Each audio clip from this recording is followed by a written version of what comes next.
पहली कंट्रोवर्सी जिहड़ी है पंजाबी बोली नाल आके जुड़दी है वो महाराजा रणजीत सिंह दे राही जुड़दी है। ये इल्ज़ाम लगदा महाराजा रणजीत सिंह ते कि उन्होंने अपने राज दे दौरान एक पहला एक तरीके नाल पहला पंजाबी राज सी तां उन्होंने अपने इस समय दौरान पंजाबी नूं राज भाषा का दर्जा नहीं दिता, वो अरबी फारसी उपर ही टेक रखते रहे। ये बड़ी अजीब गल है कि पंजाबी सूबा बने नूं कोई 60 साल के करीब अरसा हो चलिया, पर अज भी पंजाबी बोली नाल पंजाब दे विच कोई ना कोई विवाद जुड़िया रहिंदा। अमित शाह जी ने एक बयान दिता सी कि एक राष्ट्र एक बोली लागू की जाएगी,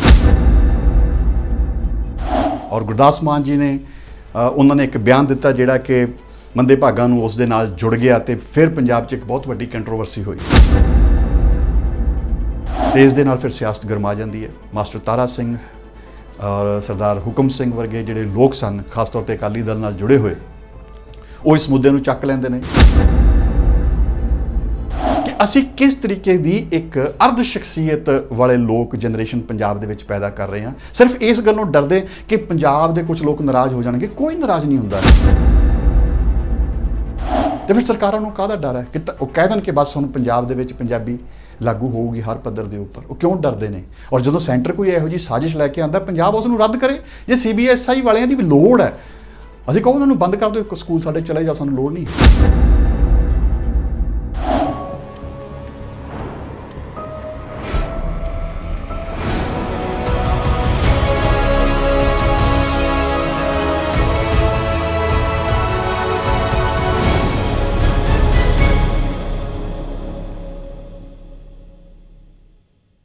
ये बड़ी अजीब गल है कि पंजाबी सूबा बने नूं कोई 60 साल के करीब अरसा हो चलिया, पर अज भी पंजाबी बोली नाल पंजाब दे विच कोई ना कोई विवाद जुड़िया रहिंदा। हाल दे विच ही CBSE बोर्ड ने एक डेटशीट जिहड़ी जारी की, उस दे विच पंजाबी बोली नूं एक नवीं बनाई माइनर लिस्ट विच सुट्टता, जिस तो एकदम विवाद भड़क गया। लोगों ने एतराज़ किया कि देश में पंजाबी नूं हिंदी के मुकाबले एक माइनर लैंगुएज कहा जा रहा, जदों कि संविधान के लिए हिंदी तो पंजाबी दोनों बराबर दीयां राष्ट्रीय भाषावां ने। और इस तो पहले तुहानूं जे याद होवे तां अमित शाह जी ने एक बयान दिता सी कि एक राष्ट्र एक बोली लागू की जाएगी, और गुरदास मान जी ने उन्होंने एक बयान दिता जिहड़ा कि मंदे भागां नूं उस दे नाल जुड़ गया तो फिर पंजाब 'च एक बहुत वड्डी कंट्रोवर्सी हुई। उस तो पहला पंजाब के हाईवे जिहड़े कि नैशनल हाईवे अथॉरिटी ने बनाए ने, उहदे उपर जिहड़े बोर्ड लगे सन उहदे विच पंजाबी नूं कते तां बिल्कुल ही खत्म कर दिता गया या तीजे नंबर पर सुट दिता गया। उस दे उपर भी लखा साथी अते उन्हां दे साथियां ने, लखा सिधाना ते उसदे साथियां ने, जे तुहानूं याद होवे तां पोचे मार दिते सन। उदों भी ये विवाद काफ़ी वड्डे पद्धर ते भड़किया सी। पंजाब के कई स्कूलों बोर्डों के विचों यूनीवर्सिटी विचों अक्सर शिकायतां आंदियां ने कि पंजाबी भाषा नूं पिछे सुट्टण दीयां कोशिशां कीतियां जांदियां ने। पंजाब यूनीवर्सिटी इस मामले में अक्सर ही चर्चा दे विच रहिंदी है। ये विवाद क्यों नहीं, एक सोचण वाला विषय। हुण पंजाबी सूबा बन चुकी है, पंजाबी पंजाब दे सूबे दी राजभाषा, हुण ये विवाद क्यों? अजीब गल नहीं लगती तुहानूं कि पंजाबी सूबा बन जाने के बावजूद भी, पंजाबी नूं एक हक्की दर्जा मिल जाने के बावजूद भी यह विवाद पंजाबी नाल जुड़िया होया?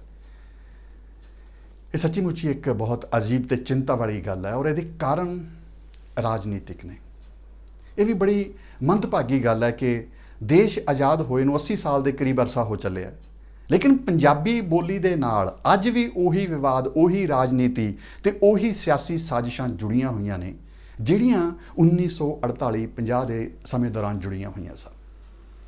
बिना शक पंजाबी बोली के खिलाफ साजिशों का जोड़ा समा है वो बहुत लंबा चौड़ा समा। आओ आप थोड़ा जा पिछे चल के पंजाबी बोली के इतिहास नूं देखते हैं। तुहाडी जानकारी के लिए थोड़ा जा मैं एक क्विक रैफरेंस के लिए पंजाबी बोली के निकास के विकास के बारे चर्चा करनी चाहांगा छोटी जी। ਸਾਹਿਤ ਦੇ विद्वान या भाषा के विद्वान ये मन लेंदे ने कि पंजाबी भाषा का जिहड़ा जन्म है वो 8वीं 9वीं सदी की घटना। नाथां जोगियां का ਸਾਹਿਤ जिहड़ा सी साडा सब तो पुराना ਸਾਹਿਤ मन्निया गया, जिस तो असीं अंदाज़ा लगा सकते हैं कि 8वीं 9वीं 10वीं सदी के पंजाबी भाषा के जिहड़े अजोके नैन नक्श सन वो दिखने शुरू हो चुके सन। ਬਾਬਾ ਸ਼ੇਖ ਫਰੀਦ ਜੇ ਪਹਿਲੇ ਪ੍ਰਮਾਣਿਕ ਕਵੀ ਮੰਨੇ ਜਾਂਦੇ ਨੇ। ਉਹ ਸਿਆਲ ਪਾਕਪਟਨ ਤੋਂ ਆਏ ਅਤੇ ਉਹਨਾਂ ਨੇ ਇੱਥੇ ਆ ਕੇ ਇਸਲਾਮਿਕ ਖਾਸ ਤੌਰ 'ਤੇ ਸੂਫੀ ਵਿਚਾਰਧਾਰਾ ਦਾ ਪ੍ਰਚਾਰ ਕੀਤਾ ਔਰ ਇਹਦੇ ਲਈ ਉਹਨਾਂ ਨੇ ਇੱਥੋਂ ਦੀ ਜਿਹੜੀ ਸਥਾਨਕ ਭਾਸ਼ਾ ਸੀ ਉਸ ਨੂੰ ਅਪਣਾਇਆ, ਬਜਾਏ ਇਸ ਦੇ ਕਿ ਉਹ ਸੰਸਕ੍ਰਿਤ ਵਰਗੀ ਇਲੀਟ ਭਾਸ਼ਾ ਨੂੰ ਅਪਣਾਉਂਦੇ। ਉਹਨਾਂ ਨੇ ਆਮ ਲੋਕਾਂ ਦੀ ਭਾਸ਼ਾ ਨੂੰ ਅਪਣਾਇਆ, ਜਿਸ ਨੂੰ ਉਸ ਵੇਲੇ ਭਾਖਾ ਵੀ ਕਿਹਾ ਜਾਂਦਾ ਸੀ। ਸਦੂਕੜੀ, ਸੰਤ ਭਾਸ਼ਾ, ਸਾਧ ਭਾਸ਼ਾ, ਕਿਉਂਕਿ ਬੇਸਿਕਲੀ ਇਹ ਘੁੰਮਦੇ ਫਿਰਦੇ ਸਾਧੂਆਂ ਦੀ ਭਾਸ਼ਾ ਸੀ, ਇਸ ਕਰਕੇ ਨਿਰਮਲੇ ਸਾਧੂ ਉਹਨਾਂ ਦੀ ਭਾਸ਼ਾ ਹੋਣ ਕਰਕੇ ਇਸ ਨੂੰ ਸਾਧ ਭਾਸ਼ਾ ਕਿਹਾ ਜਾਂਦਾ ਸੀ। ਲੇਕਿਨ ਪੰਜਾਬੀ ਬੋਲੀ ਦੇ ਵਿਕਾਸ ਦੇ ਵਿੱਚ ਸਭ ਤੋਂ ਵੱਡੀ ਘਟਨਾ ਉਦੋਂ ਵਾਪਰਦੀ ਹੈ ਜਦੋਂ ਸਿੱਖ ਗੁਰੂ ਸਾਹਿਬਾਨ ਜਿਹੜੇ ਨੇ ਉਹ ਪੰਜਾਬੀ ਬੋਲੀ ਨੂੰ ਹਿੱਕ ਨਾਲ ਲਾ ਲੈਂਦੇ ਨੇ। ਬਾਬਾ ਨਾਨਕ ਨੇ, ਭਾਵੇਂ ਉਹਨਾਂ ਦੀ ਬੋਲੀ ਦੇ ਉੱਪਰ ਕਾਫੀ ਵੱਡੇ ਪੱਧਰ ਦੇ ਉੱਪਰ ਸੰਸਕ੍ਰਿਤ ਦਾ ਪ੍ਰਭਾਵ ਹੈ, ਕਿਉਂਕਿ ਉਹ ਸੰਸਕ੍ਰਿਤ ਦੇ ਵਿਦਵਾਨਾਂ ਦੇ ਨਾਲ ਜਿਹੜਾ ਸੀ ਸ਼ਾਸਤਰਾਰਥ ਕਰ ਰਹੇ ਸਨ, ਲੇਕਿਨ ਜਦੋਂ ਉਹਨਾਂ ਨੇ ਪਹਿਲੀ ਵਾਰੀ ਪੰਜਾਬੀ ਨੂੰ ਅਪਣਾਇਆ ਅਤੇ ਉਸ ਤੋਂ ਬਾਅਦ ਇਹ ਗੁਰੂ ਗ੍ਰੰਥ ਸਾਹਿਬ ਦੀ ਬੋਲੀ ਬਣੀ ਔਰ ਭਾਈ ਗੁਰਦਾਸ ਜੀ, ਗੁਰੂ ਅਰਜਨ ਦੇਵ ਜੀ ਨੇ ਇਸ ਬੋਲੀ ਉੱਪਰ ਬਹੁਤ ਸਾਰਾ ਕੰਮ ਕੀਤਾ, ਇਸ ਦੀ ਬੋਲੀ ਉੱਪਰ, ਗੁਰਮੁਖੀ ਲਿਪੀ ਦੇ ਉੱਪਰ, ਤਾਂ ਸਮਝ ਲਓ ਕਿ ਇਹ ਜਿਹੜੀ ਬੋਲੀ ਸੀ ਗੁਰਮੁਖੀ ਲਿਪੀ ਦੇ ਨਾਲ ਨਾਲ ਵਿਕਾਸ ਦੇ ਰਾਹ 'ਤੇ ਪੈ ਜਾਂਦੀ ਹੈ। ਅੰਗਰੇਜ਼ਾਂ ਦੇ ਆਉਣ ਤੱਕ ਅਸੀਂ ਇਹ ਸਮਝ ਲਈਏ ਕਿ ਪੰਜਾਬੀ ਬੋਲੀ ਨੇ ਜੋ ਵਿਕਾਸ ਕੀਤਾ ਔਰ ਇਸ ਸਮੇਂ ਦੌਰਾਨ ਜਿਹੜਾ ਪੰਜਾਬੀ ਦੇ ਵਿੱਚ ਜੋ ਸਾਹਿਤ ਲਿਖਿਆ ਗਿਆ, ਅਸੀਂ ਉਸ ਸਾਹਿਤ ਨੂੰ ਪੰਜਾਬੀ ਦਾ ਗੋਲਡਨ ਪੀਰੀਅਡ ਕਹਿੰਦੇ। ਗੁਰਬਾਣੀ ਉਹ ਤਾਂ ਲਿਖੀ ਹੀ ਗਈ, ਗੁਰੂ ਗ੍ਰੰਥ ਸਾਹਿਬ ਸਾਡੇ ਕੋਲੇ ਪੰਜਾਬੀ ਬੋਲੀ ਦਾ ਪ੍ਰਮਾਣਿਕ ਗ੍ਰੰਥ ਹੈ। ਇਸ ਤੋਂ ਇਲਾਵਾ ਕਿੱਸੇ ਲਿਖੇ ਗਏ, ਵਾਰਾਂ ਤੇ ਜੰਗਨਾਮੇ ਲਿਖੇ ਗਏ, ਵਾਰਤਕ ਲਿਖੀ ਗਈ ਔਰ ਸਭ ਤੋਂ ਜਿਹੜੀ ਖੂਬਸੂਰਤ ਪੰਜਾਬੀ ਜਿੱਥੋਂ ਤੁਹਾਨੂੰ ਦੇਖਣ ਨੂੰ ਮਿਲਦੀ ਹੈ ਉਹ ਹੈ ਸੂਫੀ ਕਵਿਤਾ। ਜੇ ਤੁਸੀਂ ਬਾਬਾ ਬੁੱਲੇ ਸ਼ਾਹ ਨੂੰ ਪੜ੍ਹੋਗੇ ਤਾਂ ਤੁਹਾਨੂੰ ਲੱਗੇਗਾ ਕਿ ਅੱਜ ਤੋਂ 300 ਸਾਲ ਪਹਿਲਾਂ ਵੀ ਅੱਜ ਵਾਲੀ ਪੰਜਾਬੀ ਲਿਖੀ ਗਈ। ਤਾਂ ਇੱਦਾਂ ਕਹੀਏ ਕਿ 8ਵੀਂ 9ਵੀਂ ਸਦੀ ਤੋਂ ਚੱਲ ਕੇ ਅੰਗਰੇਜ਼ਾਂ ਦੇ ਸਮੇਂ ਤੱਕ ਜਾਂ ਮਹਾਰਾਜਾ ਰਣਜੀਤ ਸਿੰਘ ਦੇ ਸਮੇਂ ਤੱਕ ਪੰਜਾਬੀ ਬੋਲੀ ਨੇ ਆਪਣਾ ਗੋਲਡਨ ਪੀਰੀਅਡ ਦੇਖਿਆ। ਪਹਿਲੀ ਕੰਟਰੋਵਰਸੀ ਜਿਹੜੀ ਹੈ ਪੰਜਾਬੀ ਬੋਲੀ ਨਾਲ ਆ ਕੇ ਜੁੜਦੀ ਹੈ, ਉਹ ਮਹਾਰਾਜਾ ਰਣਜੀਤ ਸਿੰਘ ਦੇ ਰਾਹੀਂ ਜੁੜਦੀ ਹੈ। ਇਹ ਇਲਜ਼ਾਮ ਲੱਗਦਾ ਮਹਾਰਾਜਾ ਰਣਜੀਤ ਸਿੰਘ ਤੇ ਕਿ ਉਹਨਾਂ ਨੇ ਆਪਣੇ ਰਾਜ ਦੇ ਦੌਰਾਨ, ਇਹ ਪਹਿਲਾ ਇੱਕ ਤਰੀਕੇ ਨਾਲ ਪਹਿਲਾ ਪੰਜਾਬੀ ਰਾਜ ਸੀ, ਤਾਂ ਉਹਨਾਂ ਨੇ ਆਪਣੇ ਇਸ ਸਮੇਂ ਦੌਰਾਨ ਪੰਜਾਬੀ ਨੂੰ ਰਾਜ ਭਾਸ਼ਾ ਦਾ ਦਰਜਾ ਨਹੀਂ ਦਿੱਤਾ। ਉਹ ਅਰਬੀ ਫਾਰਸੀ ਉੱਪਰ ਹੀ ਟੇਕ ਰੱਖਦੇ ਰਹੇ। ਇਹ ਗੱਲ ਸਹੀ ਹੈ ਕਿ ਉਹਨਾਂ ਨੇ ਪੰਜਾਬੀ ਨੂੰ ਰਾਜ ਭਾਸ਼ਾ ਨਹੀਂ ਬਣਾਇਆ ਉਸ ਵੇਲੇ, ਪਰ ਇਹ ਇਲਜ਼ਾਮ ਲਗਾ ਦੇਣਾ ਕਿ ਉਹਨਾਂ ਨੇ ਅਣਗਹਿਲੀ ਕੀਤੀ ਜਾਂ ਉਹਨਾਂ ਨੇ ਗਲਤ ਕੀਤਾ, ਨਹੀਂ, ਇਹ ਸਹੀ ਨਹੀਂ ਹੈ। ਪਹਿਲੀ ਗੱਲ ਤਾਂ ਅਸੀਂ ਇਹ ਸਮਝ ਲਈਏ ਕਿ ਹੁਣ ਤੱਕ ਜਿਹੜਾ ਰਾਜ ਦਾ ਸਿਸਟਮ, ਰਾਜ ਚਲਾਉਣ ਦਾ ਜਿਹੜਾ ਸਿਸਟਮ ਉਹਨਾਂ ਨੂੰ ਵਿਰਾਸਤ ਵਿੱਚ ਮਿਲਿਆ ਜਾਂ ਉਹਨਾਂ ਨੇ ਲਿਆ, ਉਹਦੀ ਭਾਸ਼ਾ ਜਿਹੜੀ ਸੀ ਉਹੀ ਅਰਬੀ ਫਾਰਸੀ ਵਿੱਚ ਹੀ ਸਾਰਾ ਕੁਝ ਚੱਲਦਾ ਸੀ। ਤੇ ਉਹਨਾਂ ਦੇ ਲਈ ਰਾਤੋਂ ਰਾਤ ਇਹ ਚੀਜ਼ਾਂ ਬਦਲ ਦੇਣੀਆਂ ਸੌਖੀਆਂ ਨਹੀਂ ਸੀ। ਜੇ ਆਪਾਂ ਕਹੀਏ ਕਿ ਇੱਕ ਬਹੁਤ ਵੱਡਾ ਸਿਸਟਮ ਬਦਲ ਦਿੰਦੇ ਉਹ ਕਾਨੂੰਗੋ ਤੇ ਪਟਵਾਰੀਆਂ ਦਾ, ਜਿਹੜਾ ਅੱਜ ਤੱਕ ਨਹੀਂ ਬਦਲਿਆ ਜਾ ਸਕਿਆ। ਤੁਸੀਂ ਜਾਣਦੇ ਹੋ ਅੱਜ ਵੀ ਪੰਜਾਬ ਦੇ ਵਿੱਚ ਜਿਹੜਾ ਮਾਲ ਗੁਜ਼ਾਰੀ ਦਾ ਜਿੰਨਾ ਵੀ ਕੰਮ ਹੈ ਉਹ ਸਾਰੇ ਦਾ ਸਾਰਾ ਅੱਜ ਵੀ ਅਰਬੀ ਫਾਰਸੀ ਵਿੱਚ ਹੀ ਹੁੰਦਾ। ਉਹਦੇ ਵਿੱਚ ਅੱਜ ਵੀ ਕਾਨੂੰਨ ਦੇ ਵਿੱਚ ਬਹੁਤ ਸਾਰੀਆਂ ਕਾਨੂੰਨ ਸ਼ਬਦ ਆਪਣੇ ਆਪ ਦੇ ਵਿੱਚ ਮੁਲਜ਼ਮ, ਮੁਜਰਿਮ, ਇਹ ਸਾਰੇ ਸ਼ਬਦ ਜਿਹੜੇ ਨੇ ਉਸੇ ਭਾਸ਼ਾ ਦੇ ਨੇ, ਅੱਜ ਤੀਕ ਇਹ ਬਦਲੇ ਨਹੀਂ ਜਾ ਸਕੇ। ਸੋ ਮਹਾਰਾਜਾ ਰਣਜੀਤ ਸਿੰਘ ਨੂੰ ਜਿਹੜੇ ਕਿ ਉਸ ਵੇਲੇ ਪੰਜਾਬ ਨੂੰ ਬਚਾਉਣ ਦੇ ਲਈ, ਪੰਜ ਪਾਸਿਓਂ ਬਚਾਉਣ ਦੇ ਲਈ ਲੜ ਰਹੇ ਸਨ, ਉਹਨਾਂ ਉੱਪਰ ਇਹ ਇਲਜ਼ਾਮ ਲਗਾ ਦੇਣਾ ਕਿ ਉਹਨਾਂ ਨੇ ਪੰਜਾਬੀ ਭਾਸ਼ਾ ਲਈ ਕੁਝ ਨਹੀਂ ਕੀਤਾ, ਇਹ ਇੱਕ ਵਿਹਾਰਕ ਤੇ ਇਲਜ਼ਾਮ ਨਹੀਂ ਹੈ। ਉਹ ਇੱਦਾਂ ਕਹੋ ਕਿ ਉਹ ਪੰਜਾਬ ਨੂੰ ਬਚਾਉਣਾ, ਪੰਜਾਬ ਨੂੰ ਪੈਰਾਂ ਸਿਰ ਕਰਨਾ, ਪੰਜਾਬ ਦੇ ਵਿੱਚ ਪੰਜਾਬੀ ਰਾਜ ਕਾਇਮ ਕਰਨਾ, ਉਹ ਉਹਨਾਂ ਦੀਆਂ ਬਹੁਤ ਵੱਡੀਆਂ ਪ੍ਰੈਫਰੈਂਸਿਸ ਸਨ। ਉਹ ਇਸ ਪਾਸੇ ਧਿਆਨ ਦੇ ਵੀ ਨਹੀਂ ਸੀ ਸਕਦੇ। ਔਰ 40 ਸਾਲ ਦਾ ਅਰਸਾ ਕੋਈ ਐਡਾ ਵੱਡਾ ਅਰਸਾ ਨਹੀਂ ਹੁੰਦਾ ਕਿ ਅਸੀਂ ਕਹੀਏ ਕਿ ਕੋਈ ਭਾਸ਼ਾ ਰਾਤੋਂ ਰਾਤ ਡਿਵੈਲਪ ਹੋ ਜਾਂਦੀ ਜਾਂ ਕਿਸੇ ਭਾਸ਼ਾ ਨੂੰ ਇੰਨਾ ਵੱਡਾ ਦਰਜਾ ਦਿੱਤਾ ਜਾ ਸਕਦਾ ਹੈ ਜਾਂ ਇੰਨਾ ਉਹਦਾ ਵਿਕਾਸ ਕੀਤਾ ਜਾ ਸਕਦਾ ਹੈ ਕਿ ਉਹ ਰਾਜ ਭਾਸ਼ਾ ਬਣ ਸਕੇ ਤੇ ਰਾਜ ਦੀਆਂ ਲੋੜਾਂ ਪੂਰੀਆਂ ਕਰ ਸਕੇ। ਫਿਰ ਸਾਡੇ ਕੋਲ ਅੰਗਰੇਜ਼ ਆ ਜਾਂਦੇ ਨੇ ਔਰ ਅੰਗਰੇਜ਼ਾਂ ਦੇ ਨਾਲ ਸਾਡੇ ਕੋਲ ਅੰਗਰੇਜ਼ੀ ਆ ਜਾਂਦੀ ਹੈ। ਤਾਂ 1850 ਦੇ ਵਿੱਚ ਅੰਗਰੇਜ਼ ਜਦੋਂ ਇੱਥੇ ਆ ਕੇ ਨੇ ਆਪਣਾ ਐਜੂਕੇਸ਼ਨ ਸਿਸਟਮ ਬਿਲਡ ਕਰਦੇ ਨੇ, ਜ਼ਾਹਿਰ ਹੈ ਉਹਨਾਂ ਨੇ ਅੰਗਰੇਜ਼ੀ ਪੜ੍ਹਾਉਣੀ ਹੈ, ਕਿਉਂਕਿ ਉਹਨਾਂ ਨੂੰ ਜਿਹੜੇ ਭਾਰਤੀ ਲੋਕ ਆਪਣੇ ਸਿਸਟਮ ਨੂੰ ਚਲਾਉਣ ਲਈ ਚਾਹੀਦੇ ਨੇ ਉਹ ਅੰਗਰੇਜ਼ੀ ਪੜ੍ਹੇ ਲਿਖੇ ਚਾਹੀਦੇ ਨੇ। ਔਰ ਇੱਕ ਇਹ ਵੀ ਚੀਜ਼ ਸਮਝ ਲਈਏ ਕਿ ਜਿਹੜੀ ਹਾਕਮਾਂ ਦੀ ਭਾਸ਼ਾ ਹੁੰਦੀ ਹੈ ਉਹੀ ਸਭ ਤੋਂ ਵਧੀਆ ਭਾਸ਼ਾ ਹੁੰਦੀ ਹੈ। ਅੰਗਰੇਜ਼ੀ ਸਾਡੇ ਹਾਕਮਾਂ ਦੀ ਭਾਸ਼ਾ ਸੀ, ਜਿਹੜੇ ਸਾਡੇ ਉੱਪਰ ਰਾਜ ਕਰ ਰਹੇ ਸੀ ਔਰ ਸਾਡੇ ਲੋਕਾਂ ਨੇ ਉਹਨਾਂ ਦੀ ਖੁਸ਼ਾਮਦ ਵੀ ਕਰਨੀ ਸੀ, ਉਹਨਾਂ ਕੋਲੋਂ ਖਿਲਤਾਂ ਵੀ ਲੈਣੀਆਂ ਸੀ, ਉਹਨਾਂ ਦੀ ਪ੍ਰਸ਼ੰਸਾ ਦਾ ਪਾਤਰ ਵੀ ਬਣਨਾ ਸੀ, ਮਜਬੂਰੀ ਵੀ ਸੀ, ਨੌਕਰੀ ਲੈਣੀ ਸੀ ਉਹਨਾਂ ਕੋਲੋਂ, ਤੇ ਫਿਰ ਜ਼ਰੂਰੀ ਸੀ ਕਿ ਉਹ ਅੰਗਰੇਜ਼ੀ ਪੜ੍ਹਦੇ। ਔਰ ਅੰਗਰੇਜ਼ਾਂ ਦਾ ਕੰਮ ਕਰਨ ਦਾ ਸਿਸਟਮ ਬੜਾ ਕਮਾਲ ਦਾ। ਜੇ ਤੁਸੀਂ ਸਟੱਡੀ ਕਰੋਗੇ, ਉਹ ਦੁਨੀਆ ਦੇ ਜਿਹੜੇ ਹਿੱਸੇ ਵਿੱਚ ਵੀ ਗਏ ਉੱਥੋਂ ਦੇ ਲੋਕਾਂ ਦੀ ਭਾਸ਼ਾ ਬਦਲੀ, ਉੱਥੋਂ ਦਾ ਸੱਭਿਆਚਾਰ ਬਦਲਿਆ, ਔਰ ਬਦਲਣ ਦਾ ਤਰੀਕਾ ਬਹੁਤ ਕਰੂਅਲ ਸੀ। ਉਹ ਉੱਥੋਂ ਦੇ ਲੋਕਾਂ ਨੂੰ ਇਹ ਅਹਿਸਾਸ ਕਰਾਉਂਦੇ ਸਨ ਕਿ ਤੁਸੀਂ ਘਟੀਆਂ ਹੋ। ਜਿਹੜੀ ਨਵੀਂ ਬੌਧਿਕ ਕਲਾਸ ਪੈਦਾ ਹੁੰਦੀ ਰਹੀ ਅੰਗਰੇਜ਼ਾਂ ਦੇ ਪ੍ਰਭਾਵ ਅਧੀਨ ਦੁਨੀਆ ਦੇ ਵਿੱਚ ਜਿੱਥੇ ਕਿਤੇ ਵੀ ਹੋਏ, ਉੱਥੇ ਜਿਹੜੀ ਉੱਥੋਂ ਦੀ ਇੱਕ ਮਿਡਲ ਕਲਾਸ ਉਹਨਾਂ ਨੇ ਪੈਦਾ ਕੀਤੀ, ਉਹ ਇਸੇ ਗੱਲ ਦੇ ਉੱਪਰ ਖੜੀ ਸੀ ਕਿ ਹਾਂਜੀ ਸਾਡਾ ਵਿਰਸਾ ਬੜਾ ਬੇਕਾਰ ਹੈ, ਸਾਡਾ ਇਤਿਹਾਸ ਬੇਕਾਰ ਹੈ, ਸਾਡੇ ਇਤਿਹਾਸ ਵਿੱਚ ਬੜੀਆਂ ਕਮੀਆਂ ਹੈ, ਸਾਡੇ ਸੱਭਿਆਚਾਰ 'ਚ ਬੜੀਆਂ ਕਮੀਆਂ ਨੇ। ਅੰਗਰੇਜ਼ਾਂ ਨੇ ਇੱਥੇ ਆ ਕੇ ਵੀ ਸਾਨੂੰ ਇਹੀ ਅਹਿਸਾਸ ਕਰਾਇਆ ਕਿ ਸਾਡਾ ਸੱਭਿਆਚਾਰ ਅਨਪੜ੍ਹਾਂ ਦਾ ਸੱਭਿਆਚਾਰ ਹੈ, ਸਾਨੂੰ ਅਕਲ ਨਹੀਂ ਹੈ, ਤਹਿਜੀਬ ਨਹੀਂ ਹੈ, ਸਾਡਾ ਸਾਹਿਤ ਬੇਕਾਰ ਹੈ, ਸਾਡੀ ਭਾਸ਼ਾ ਬੇਕਾਰ ਹੈ। ਔਰ ਫਿਰ ਅੰਨ੍ਹੇਵਾਹ ਸਾਡੇ ਜਿਹੜੇ ਲੋਕ ਸੀ ਉਹ ਅੰਗਰੇਜ਼ੀ ਦੇ ਪਿੱਛੇ ਪੈ ਗਏ, ਅੱਜ ਤੱਕ ਪਏ ਹੋਏ ਨੇ। ਤੇ ਇਸ ਦੇ ਨਾਲ ਕੀ ਹੋਇਆ ਕਿ ਜਦੋਂ ਸਾਡੇ ਅੰਦਰ ਇੱਕ ਕੰਪਲੈਕਸ ਪੈਦਾ ਹੋਣਾ ਸ਼ੁਰੂ ਹੋਇਆ ਅੰਗਰੇਜ਼ਾਂ ਦੇ ਮੁਕਾਬਲੇ, ਤੇ ਸਾਡੀ ਜਿਹੜੀ ਨਵੀਂ ਜਨਰੇਸ਼ਨ ਜਿਹੜੀ ਕਿ ਅੰਗਰੇਜ਼ਾਂ ਦੇ ਸਕੂਲਾਂ ਕਾਲਜਾਂ 'ਚੋਂ ਪੜ੍ਹੀ ਸੀ, ਉਹ ਅੰਗਰੇਜ਼ੀ ਧਰਮ ਦੇ ਵੱਲ ਟਿਲਟ ਹੋਣ ਲੱਗ ਪਈ। ਇਸ ਦੇ ਉੱਪਰ ਸਾਡੇ ਜਿਹੜੇ ਪਰੰਪਰਿਕ ਲੋਕ ਸੀ ਉਹਨਾਂ ਨੂੰ ਭਾਜੜਾਂ ਪੈ ਗਈਆਂ, ਸਾਡੇ ਬਜ਼ੁਰਗਾਂ ਨੂੰ, ਕਿ ਸਾਡੀ ਨੌਜਵਾਨ ਜਿਹੜੇ ਨੇ ਉਹ ਅੰਗਰੇਜ਼ ਨਾ ਹੋ ਜਾਣ ਕਿਤੇ, ਤੇ ਫਿਰ ਉਹਨਾਂ ਨੂੰ ਆਪਣਾ ਵਿਰਸਾ, ਆਪਣਾ ਸੱਭਿਆਚਾਰ ਸਭ ਕੁਝ ਸੰਭਾਲਣ ਦੀ ਕਾਹਲ ਪਈ। ਲੇਕਿਨ ਉਸ ਵੇਲੇ ਅੰਗਰੇਜ਼ ਸਨ, ਰਾਜਨੀਤਿਕ ਤੌਰ ਤੇ ਬਹੁਤ ਚਲਾਕ ਸਨ, ਔਰ ਉਹਨਾਂ ਨੇ ਲੋਕਾਂ ਅੰਦਰ ਚੇਤਨਾ ਤਾਂ ਪੈਦਾ ਕੀਤੀ, ਪਰ ਇਸ ਚੇਤਨਾ ਦੇ ਉੱਪਰ ਧਰਮ ਦਾ ਪ੍ਰਭਾਵ ਬਹੁਤ ਭੈੜਾ ਸੀ। ਭਾਵ ਉਦਾਹਰਨ ਦੇ ਤੌਰ ਤੇ ਜੇ ਹਿੰਦੂਆਂ ਨੇ ਆਪਣੇ ਆਪ ਵਿੱਚ ਸੁਧਾਰ ਕਰਨ ਦੀ ਕੋਸ਼ਿਸ਼ ਕੀਤੀ, ਆਪਣੀ ਅਗਲੀ ਜਨਰੇਸ਼ਨ ਨੂੰ ਬਚਾਉਣ ਦੀ ਕੋਸ਼ਿਸ਼ ਕੀਤੀ, ਤਾਂ ਉਹਨਾਂ ਨੇ ਆਰਿਆ ਸਮਾਜ ਲਹਿਰ ਚਲਾਈ, ਸਿੱਖਾਂ ਨੇ ਸਿੰਘ ਸੁਧਾਰ ਸਭਾ ਲਹਿਰ ਚਲਾਤੀ, ਉਧਰੋਂ ਮੁਸਲਿਮ ਲੀਗ ਚੱਲ ਪਈ। ਇਹ ਸਾਰੀਆਂ ਲੀਗ ਜਿਹੜੀਆਂ ਸਾਰੀਆਂ ਦੀਆਂ ਸਾਰੀਆਂ ਲਹਿਰਾਂ ਸਨ, ਇਹ ਆਪਣੇ ਵਿਰਸੇ ਦੀ ਸੰਭਾਲ ਲਈ ਪੈਦਾ ਹੋਈਆਂ ਸਨ। ਖਾਸ ਚੀਜ਼ ਕੀ ਸੀ, ਇਹਨਾਂ ਨੇ ਆਪਣਾ ਸਾਹਿਤ, ਆਪਣੀ ਬੋਲੀ ਵੀ ਸੰਭਾਲੀ। ਤੇ ਪੰਜਾਬ ਜਿਹੜਾ ਉਸ ਵੇਲੇ ਅਣਵੰਡਿਆ ਪੰਜਾਬ ਸੀ, ਉਸ ਦੇ ਵਿੱਚ ਤਿੰਨੇ ਹੀ ਬੋਲੀਆਂ ਦੇ ਲੋਕ ਸਨ। ਉਹਦੇ ਵਿੱਚ ਮੁਸਲਿਮ ਵੀ ਸਨ ਜਿਹੜੇ ਕਿ ਅਰਬੀ, ਫਾਰਸੀ, ਉਰਦੂ ਬੋਲਦੇ ਸਨ, ਹਿੰਦੂ ਵੀ ਸਨ ਜਿਹੜੇ ਹਿੰਦੀ ਬੋਲਦੇ ਸਨ, ਔਰ ਸਿੱਖ ਸਨ ਜਿਹੜੇ ਪੰਜਾਬੀ ਬੋਲਦੇ ਸਨ। ਪੰਜਾਬੀ ਭਾਵੇਂ ਹਿੰਦੂ ਵੀ ਸਨ, ਉਹ ਵੀ ਪੰਜਾਬੀ ਹੀ ਬੋਲਦੇ ਸਨ। ਲੇਕਿਨ ਇੱਕ ਧਰਮ ਜਿਹੜਾ ਸੀ, ਧਰਮ ਦੇ ਨਾਲ ਇੱਕ ਭਾਸ਼ਾ ਜਿਹੜੀ ਸੀ, ਇੱਕ ਬਹੁਤ ਗਲਤ ਤਰੀਕੇ ਨਾਲ ਨੱਥੀ ਹੋ ਚੁੱਕੀ ਸੀ। ਅਜਿਹਾ ਨਹੀਂ ਹੈ ਕਿ ਪੰਜਾਬ ਦੇ ਸਾਰੇ ਹਿੰਦੂ ਜਿਹੜੇ ਸਨ ਉਹ ਪੰਜਾਬੀ ਬੋਲਦੇ ਸਨ, ਔਰ ਹਿੰਦੀ ਬੋਲਦੇ ਇਲਾਕਿਆਂ ਵਿੱਚ ਜਿਹੜੇ ਸਿੱਖ ਰਹਿੰਦੇ ਸਨ ਉਹ ਹਿੰਦੀ ਨਹੀਂ ਸੀ ਬੋਲਦੇ, ਅਜਿਹਾ ਵੀ ਨਹੀਂ ਸੀ। ਪਰ ਕੀ ਸੀ ਕਿ ਇੱਕ ਜ਼ਾਹਿਰਾ ਵੰਡ ਹੋਣ ਲੱਗ ਪਈ ਜਦੋਂ ਤਿੰਨੇ ਲਹਿਰਾਂ ਆਪਸ ਦੇ ਵਿੱਚ ਟਕਰਾਉਣ ਲੱਗ ਪਈਆਂ, ਤੇ ਭਾਸ਼ਾ ਦੇ ਮਾਮਲੇ ਉੱਪਰ ਇੱਕ ਕੱਟੜਤਾ ਪੈਦਾ ਹੋਣੀ ਸ਼ੁਰੂ ਹੋ ਜਾਂਦੀ ਹੈ। ਸਿੱਖਾਂ ਨੇ ਮੰਨ ਲਿਆ ਸਾਡੀ ਭਾਸ਼ਾ ਪੰਜਾਬੀ ਹੈ, ਹਿੰਦੂ ਜਿਹੜੇ ਸਨ ਉਹ ਹਿੰਦੀ ਵੱਲ ਝੁਕ ਗਏ, ਔਰ ਮੁਸਲਿਮ ਜਿਹੜੇ ਸਨ ਉਹ ਤਾਂ ਪਹਿਲਾਂ ਹੀ ਅਰਬੀ, ਫਾਰਸੀ ਵੱਲ ਝੁਕੇ ਹੋਏ ਸਨ। 1947 ਵਿੱਚ ਦੇਸ਼ ਆਜ਼ਾਦ ਹੋ ਜਾਂਦਾ, ਔਰ ਜਿਹੜੀਆਂ ਸਾਜ਼ਿਸ਼ਾਂ ਅੰਗਰੇਜ਼ਾਂ ਦੇ ਚਲੇ ਜਾਣ ਨਾਲ ਖਤਮ ਹੋ ਜਾਣੀਆਂ ਚਾਹੀਦੀਆਂ ਸਨ, ਉਹ ਨਹੀਂ ਹੁੰਦੀਆਂ। ਖਾਸ ਤੌਰ ਤੇ ਪੰਜਾਬੀ ਦੇ ਸਬੰਧ ਵਿੱਚ ਸਾਜ਼ਿਸ਼ ਖਤਮ ਨਹੀਂ ਹੁੰਦੀ। 1948 ਦੇ ਵਿੱਚ ਪੰਜਾਬ, ਸਾਰੇ ਦੇਸ਼ ਦੇ ਵਿੱਚ ਨਵੇਂ ਸੂਬੇ ਬਣਦੇ ਨੇ, ਸੂਬਿਆਂ ਦੀ ਦੁਬਾਰਾ ਹੱਦਬੰਦੀ ਹੁੰਦੀ ਹੈ, ਔਰ ਉਹਨਾਂ ਸੂਬਿਆਂ ਦੀ ਹੱਦਬੰਦੀ ਦਾ ਆਧਾਰ ਬੋਲੀ ਹੈ।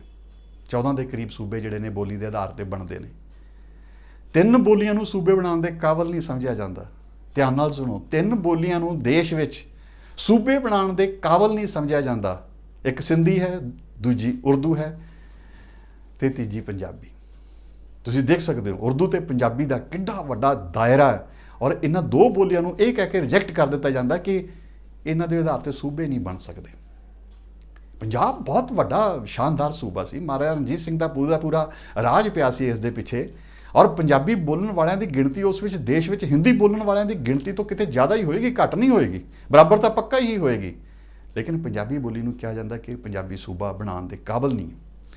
ਨਹਿਰੂ ਜੀ ਸਨ ਉਸ ਵੇਲੇ ਦੇਸ਼ ਦੇ ਪ੍ਰਧਾਨ ਮੰਤਰੀ, ਤੇ ਇਸ ਦੇ ਨਾਲ ਫਿਰ ਸਿਆਸਤ ਗਰਮਾ ਜਾਂਦੀ ਹੈ। ਮਾਸਟਰ ਤਾਰਾ ਸਿੰਘ ਔਰ ਸਰਦਾਰ ਹੁਕਮ ਸਿੰਘ ਵਰਗੇ ਜਿਹੜੇ ਲੋਕ ਸਨ, ਖਾਸ ਤੌਰ ਤੇ ਅਕਾਲੀ ਦਲ ਨਾਲ ਜੁੜੇ ਹੋਏ, ਉਹ ਇਸ ਮੁੱਦੇ ਨੂੰ ਚੱਕ ਲੈਂਦੇ ਨੇ। 2 ਸਾਲ ਜੰਮ ਕੇ ਇਸ ਵਿਸ਼ੇ ਦੇ ਉੱਪਰ ਵਾਰ-ਵਾਰ ਲੜਾਈਆਂ ਹੁੰਦੀਆਂ ਨੇ। ਪੰਜਾਬ ਤੱਕ ਪਹੁੰਚਦੇ ਵਾਰ-ਵਾਰ ਇਹ ਗੱਲ ਉੱਠਦੀ ਹੈ ਕਿ ਪੰਜਾਬੀ ਸੂਬਾ ਬਣਾਇਆ ਜਾਏ, ਲੇਕਿਨ ਕੋਈ ਧਿਆਨ ਨਹੀਂ ਦਿੰਦਾ। 1953 ਦੇ ਵਿੱਚ ਜਦੋਂ ਬਹੁਤ ਜ਼ਿਆਦਾ ਪ੍ਰੈਸ਼ਰ ਪੈ ਜਾਂਦਾ ਤਾਂ 1953 ਦੇ ਵਿੱਚ ਪਹਿਲੀ ਵਾਰੀ ਇੱਕ ਪੰਜਾਬ ਰੀਆਰਗਨਾਈਜੇਸ਼ਨ ਕਮਿਸ਼ਨ ਬਣਦਾ, ਜਿਸ ਦਾ ਮਕਸਦ ਹੈ ਇਹ ਦੇਖਣਾ ਕਿ ਕੀ ਸੱਚੀ ਮੁੱਚੀ ਪੰਜਾਬੀ ਬੋਲੀ ਦੇ ਆਧਾਰ ਤੇ ਕੋਈ ਪੰਜਾਬੀ ਸੂਬਾ ਬਣ ਸਕਦਾ। ਲੇਕਿਨ ਹੁਣ ਇੱਕ ਨਵੀਂ ਕਿਸਮ ਦੀ ਸਾਜ਼ਿਸ਼ ਹੁੰਦੀ ਹੈ। ਹੁਣ ਪੰਜਾਬ ਦੇ ਵਿੱਚ ਜਨ ਸੰਘ ਤੇ ਆਰਿਆ ਸਮਾਜ ਜਿਹੜੇ ਨੇ ਉਹ ਓਪਨਲੀ ਰਿੜਕਾ ਪਾ ਕੇ ਬਹਿ ਜਾਂਦੇ ਨੇ। ਉਹ ਕਹਿੰਦੇ ਨੇ ਕਿ ਇੱਕ ਨੈਚੁਰਲ ਲਾ ਹੈ, ਇਹ ਹੈ ਕਿ ਸਾਨੂੰ ਆਪਣੀ ਮਾਂ ਬੋਲੀ ਆਪ ਚੁਣਨ ਦੀ ਪਰਮਿਸ਼ਨ ਦਿੱਤੀ ਜਾਵੇ। ਹਰ ਇੱਕ ਬੰਦੇ ਨੂੰ ਹੱਕ ਹੈ, ਕਹਿੰਦੇ ਕਿ ਆਪਣੀ ਮਾਂ ਬੋਲੀ ਆਪ ਨਿਰਧਾਰਿਤ ਕਰ ਸਕੇ। ਤਾਂ ਜਨ ਸਿੰਘ ਨੂੰ ਅਸੀਂ ਸਮਝ ਸਕਦੇ ਹਾਂ ਉਂਗਲ ਲਾਉਣ ਵਾਲੇ ਲੋਕ ਕੌਣ ਸਨ।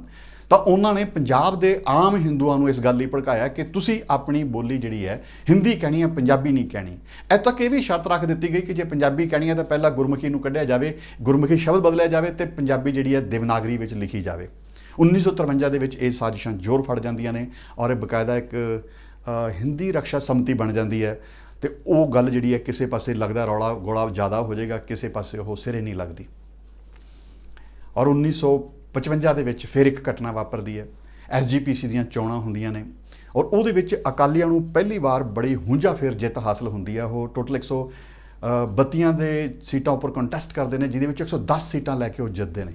ਹੁਣ ਉਹਨਾਂ ਦਾ ਹੌਸਲਾ ਵੱਧ ਜਾਂਦਾ ਔਰ ਉਹਨਾਂ ਕੋਲੇ ਹੁਣ ਤਾਕਤ ਹੈ ਔਰ ਉਹਨਾਂ ਨੂੰ ਲੱਗਣ ਲੱਗ ਪੈਂਦਾ ਕਿ ਸਿੱਖ ਸਾਡੇ ਪਿੱਛੇ ਨੇ ਤੇ ਫਿਰ ਉਹ ਕੀ ਕਰਦੇ ਨੇ, 1955 ਦੇ ਵਿੱਚ ਪੰਜਾਬੀ ਸੂਬੇ ਦੀ ਮੰਗ ਨੂੰ ਬਕਾਇਦਾ ਛੇੜ ਦਿੱਤੇ ਜਾਂਦੇ ਨੇ। ਉਸ ਤੋਂ ਬਾਅਦ ਦਾ ਸਾਰਾ ਇਤਿਹਾਸ ਤੁਹਾਨੂੰ ਪੰਜਾਬੀ ਬੋਲੀ ਨਾਲ ਜੁੜਿਆ ਪਤਾ ਹੀ ਹੈ ਕਿ ਕਿਸ ਤਰੀਕੇ ਦੇ ਨਾਲ ਕਦੇ ਸੰਤ ਫਤਿਹ ਸਿੰਘ ਜਿਹੜੇ ਮਰਨ ਵਰਤ ਤੇ ਬੈਠ ਜਾਂਦੇ ਨੇ, ਮਾਸਟਰ ਤਾਰਾ ਸਿੰਘ ਆਤਮਦਾਹ ਦੀ ਧਮਕੀ ਦਿੰਦੇ ਨੇ ਔਰ ਬਹੁਤ ਵੱਡੇ ਪੱਧਰ ਤੇ ਸੰਗਰਾਮ ਤੇ ਖੂਨ ਖਰਾਮਾ ਛਿੜਦਾ ਔਰ ਇਹ ਸਾਰੇ ਦੇ ਵਿੱਚੋਂ ਲੰਘ ਕੇ 1966 ਵਿੱਚ ਪਹਿਲੀ ਵਾਰ ਪੰਜਾਬੀ ਸੂਬਾ ਬਣਦਾ। ਆਧਾਰ ਇਹਦਾ ਉਹੀ ਹੈ, ਪੰਜਾਬੀ ਬੋਲੀ। ਪੰਜਾਬੀ ਬੋਲਦੇ ਇਲਾਕੇ ਕਿਹੜੇ ਨੇ? ਉਹਦੇ ਵਿੱਚ ਜਿਹੜਾ ਅੱਜ ਹਰਿਆਣਾ ਹੈ, ਹਿਮਾਚਲ ਹੈ, ਉਹ ਮੁੱਕਰ ਜਾਂਦੇ ਨੇ ਕਿ ਅਸੀਂ ਪੰਜਾਬੀ ਨਹੀਂ ਬੋਲਦੇ। ਹਾਲਾਂਕਿ ਹਰਿਆਣੇ ਵਿੱਚ ਜਿਹੜੀ ਬੋਲੀ ਜਾਂਦੀ ਹੈ ਹਰਿਆਣਵੀ, ਉਹ ਇੱਕ ਤਰੀਕੇ ਦੀ ਪੰਜਾਬੀ ਦੀ ਉਪ ਬੋਲੀ ਹੈ, ਵਾਂਗਰੂ। ਔਰ ਉੱਤੇ ਪਹਾੜਾਂ ਵਿੱਚ ਜਿਹੜੀ ਬੋਲੀ ਜਾਂਦੀ ਹੈ ਉਹ ਵੀ ਪੰਜਾਬੀ ਸੀ, ਉਹ ਡੋਗਰੀ ਸੀ। ਡੋਗਰ ਦਾ ਅਰਥ ਹੁੰਦਾ ਪਹਾੜ ਤੇ ਡੋਗਰੀ ਪੰਜਾਬੀ ਹੈ। ਲੇਕਿਨ ਉਹ ਸਾਰੇ ਸੂਬੇ ਕਹਿ ਦਿੰਦੇ ਨੇ ਕਿ ਨਹੀਂ, ਸਾਡਾ ਪੰਜਾਬੀ ਖਾਸਾ ਨਹੀਂ ਹੈ। ਤੇ ਫਿਰ ਇੱਕ ਇਤਿਹਾਸ ਦੇ ਵਿੱਚ ਇੱਕ ਵਾਰੀ ਫਿਰ ਪੰਜਾਬ ਨਾਲ ਧੱਕਾ ਹੁੰਦਾ, ਇੱਕ ਛੋਟਾ ਜਿਹਾ ਪੰਜਾਬੀ ਸੂਬਾ ਪੰਜਾਬੀ ਦੇ ਆਧਾਰ ਤੇ ਬਣ ਜਾਂਦਾ। ਲੇਕਿਨ ਇਸ ਪੰਜਾਬੀ ਸੂਬੇ ਨੂੰ ਵੀ ਇਹ ਮੰਨ ਲਿਆ ਜਾਂਦਾ ਹੈ ਕਿ ਇਹ ਸਿੱਖ ਇੱਛਾਵਾਂ ਦਾ ਸੂਬਾ ਹੈ। ਆਫ ਕੋਰਸ ਇਹਦੇ ਪਿੱਛੇ ਥੋੜ੍ਹੀ ਜਿਹੀ ਨਾ ਕਿਤੇ ਸਿੱਖਾਂ ਦੀ ਇਹ ਮਨਸ਼ਾ ਪਈ ਸੀ ਕਿ ਸਾਨੂੰ ਦੇਸ਼ ਵਿੱਚ ਆਪਣਾ ਇੱਕ ਸੂਬਾ ਮਿਲੇ ਜਿੱਥੇ ਅਸੀਂ ਬਹੁ ਗਿਣਤੀ ਵਿੱਚ ਹੋਈਏ, ਜਿੱਥੇ ਰਾਜਸੀ ਤਾਕਤ ਸਾਡੇ ਹੱਥਾਂ ਦੇ ਵਿੱਚ ਹੋਵੇ। ਸੂਬਾ ਤਾਂ ਬਣ ਜਾਂਦਾ ਲੇਕਿਨ ਸਾਜ਼ਿਸ਼ ਫੇਰ ਹੋ ਜਾਂਦੀ ਹੈ। ਪੰਜਾਬੀ ਬੋਲਦੇ ਇਲਾਕੇ ਪੰਜਾਬ ਤੋਂ ਬਾਹਰ ਰੱਖ ਲਏ ਜਾਂਦੇ ਨੇ, ਰਾਜਧਾਨੀ ਆਪਣੀ ਨਹੀਂ ਦਿੱਤੀ ਜਾਂਦੀ। ਹਾਲਾਂਕਿ ਅੱਜ ਰਾਜਨੀਤੀ ਜਿਹੜੀ ਹੈ ਰਾਜਧਾਨੀ ਆਪਣੀ ਨਹੀਂ ਦਿੱਤੀ ਜਾਂਦੀ। ਅੱਜ ਰਾਜਧਾਨੀ ਮੇਰਾ ਵਿਸ਼ਾ ਨਹੀਂ ਹੈ, ਲੇਕਿਨ ਤੁਸੀਂ ਇੱਕ ਛੋਟੀ ਜਿਹੀ ਗੱਲ ਸਮਝ ਲਓ ਕਿ ਇੱਕ ਪੰਜਾਬ ਤੇ ਹਰਿਆਣੇ ਨੂੰ ਇਹ ਕਹਿ ਕੇ ਰਾਜਧਾਨੀ ਨਹੀਂ ਦਿੱਤੀ ਜਾਂਦੀ ਕਿ ਹਾਲੇ ਦੋਨਾਂ ਸਟੇਟਾਂ ਦਾ ਸਾਂਝਾ ਹੱਕ ਹੈ। 5 ਸਾਲਾਂ ਦੇ ਵਿੱਚ ਹਰਿਆਣਾ ਜਿਹੜਾ ਆਪਣੀ ਨਵੀਂ ਰਾਜਧਾਨੀ ਡਿਵੈਲਪ ਕਰ ਲਏਗਾ, ਉਸ 200 ਕਰੋੜ ਰੁਪਏ ਦਿੱਤੇ ਜਾਣਗੇ ਤੇ ਬਾਅਦ ਦੇ ਵਿੱਚ 5 ਸਾਲਾਂ ਬਾਅਦ ਭਾਵ 70 ਦੇ ਵਿੱਚ ਪੰਜਾਬ ਨੂੰ ਰਾਜਧਾਨੀ ਮਿਲ ਜਾਏਗੀ। ਫਿਰ 5 ਸਾਲਾਂ ਲਈ ਵਧਾ ਕੇ 75 ਕਰ ਦਿੱਤੀ ਜਾਂਦੀ ਹੈ, ਉਹ ਅੱਜ ਤੱਕ ਨਹੀਂ ਮਿਲਦੀ ਔਰ ਹੁਣ ਚੰਡੀਗੜ੍ਹ ਦੇ ਵਿੱਚ ਪੰਜਾਬੀ ਕਿਤੇ ਵੀ ਨਹੀਂ ਹੈ। ਤਾਂ ਇਹ ਸਾਜ਼ਿਸ਼ਾਂ ਜਿਹੜੀਆਂ ਸੀ ਚੱਲਦੀਆਂ ਨੇ, ਪੰਜਾਬੀ ਸੂਬਾ ਬਣ ਜਾਂਦਾ। ਲੇਕਿਨ ਪੰਜਾਬੀ ਸੂਬਾ ਬਣ ਗਿਆ, ਹੁਣ ਤਾਂ ਪੰਜਾਬੀ ਭਾਸ਼ਾ ਨੂੰ ਸਾਰੇ ਹੱਕ ਮਿਲ ਜਾਣੇ ਚਾਹੀਦੇ ਸੀ, ਪਰ ਨਹੀਂ ਮਿਲੇ। ਉਹਦੇ ਵਿੱਚ ਫਿਰ ਸਾਜ਼ਿਸ਼ ਹੈ। ਪੰਜਾਬੀ ਸੂਬਾ ਜਿਹੜਾ ਬਣਿਆ ਉਹਦੇ ਵਿੱਚ ਇੱਕ ਪੂਰੀ ਦੀ ਪੂਰੀ ਜਨਰੇਸ਼ਨ, ਉਹਦੇ ਦਿਮਾਗ ਦੇ ਵਿੱਚ ਸੰਘ ਆਰਿਆ ਸਮਾਜ, ਉਹਨਾਂ ਨੇ ਇੱਕ ਚੀਜ਼ ਬਿਠਾਈ ਹੋਈ ਹੈ ਕਿ ਪੰਜਾਬੀ ਤੁਹਾਡੀ ਬੋਲੀ ਨਹੀਂ ਹੈ। ਤਾਂ ਉਹਨਾਂ ਨੇ ਲਗਾਤਾਰ ਉਹ ਇੱਕ ਜਨਰੇਸ਼ਨ ਰਹੀ ਜਿਹੜੀ ਕਿ ਪੰਜਾਬੀ ਬੋਲੀ ਤੋਂ ਮੁਨਕਰ ਹੁੰਦੀ ਰਹੀ ਕਿ ਪੰਜਾਬੀ ਸਾਡੀ ਬੋਲੀ ਨਹੀਂ ਹੈ, ਹਿੰਦੀ ਸਾਡੀ ਬੋਲੀ ਹੈ। ਔਰ ਅੱਜ ਤੱਕ 66 ਤੋਂ ਲੈ ਕੇ 70 ਤੋਂ ਲੈ ਕੇ ਅੱਜ ਤੱਕ 50 ਸਾਲਾਂ ਦੌਰਾਨ ਇੱਕ ਵੀ ਪੰਜਾਬ ਦੀ ਸਰਕਾਰ ਦੇ ਵਿੱਚ ਇੰਨੀ ਜ਼ਰੂਰਤ ਨਹੀਂ ਸੀ ਜਿਹੜੀ ਕਹਿ ਸਕੇ ਕਿ ਦੇਖੋ ਅਸੀਂ ਹਰਿਆਣਾ ਤੇ ਹਿਮਾਚਲ ਤੇ ਚੰਡੀਗੜ੍ਹ ਐਡੇ ਵੱਡੇ ਵੱਡੇ ਸੂਬੇ ਗਵਾ ਕੇ, ਐਡਾ ਵੱਡਾ ਏਰੀਆ ਗਵਾ ਕੇ ਇੱਕ ਛੋਟਾ ਜਿਹਾ ਪੰਜਾਬੀ ਸੂਬਾ ਲਿਆ ਸਿਰਫ ਇਸ ਕਰਕੇ ਕਿ ਉੱਥੇ ਪੰਜਾਬੀ ਹੋਵੇ। ਹੁਣ ਤਾਂ ਤੁਸੀਂ ਸਾਨੂੰ ਪੰਜਾਬੀ ਲਾਗੂ ਕਰ ਲੈਂਦੇ ਹੋ, ਉਹ ਨਹੀਂ ਲਾਗੂ ਕਰਦੇ। ਕਹਿ ਦਿੰਦੇ ਨੇ ਪੰਜਾਬੀ ਪੰਜਾਬ ਦੀ ਰਾਜ ਭਾਸ਼ਾ, ਲੇਕਿਨ ਵਰਤਨ ਦੇ ਉੱਪਰ ਜ਼ੋਰ ਨਹੀਂ ਲਾ ਸਕਦੇ ਹੋ।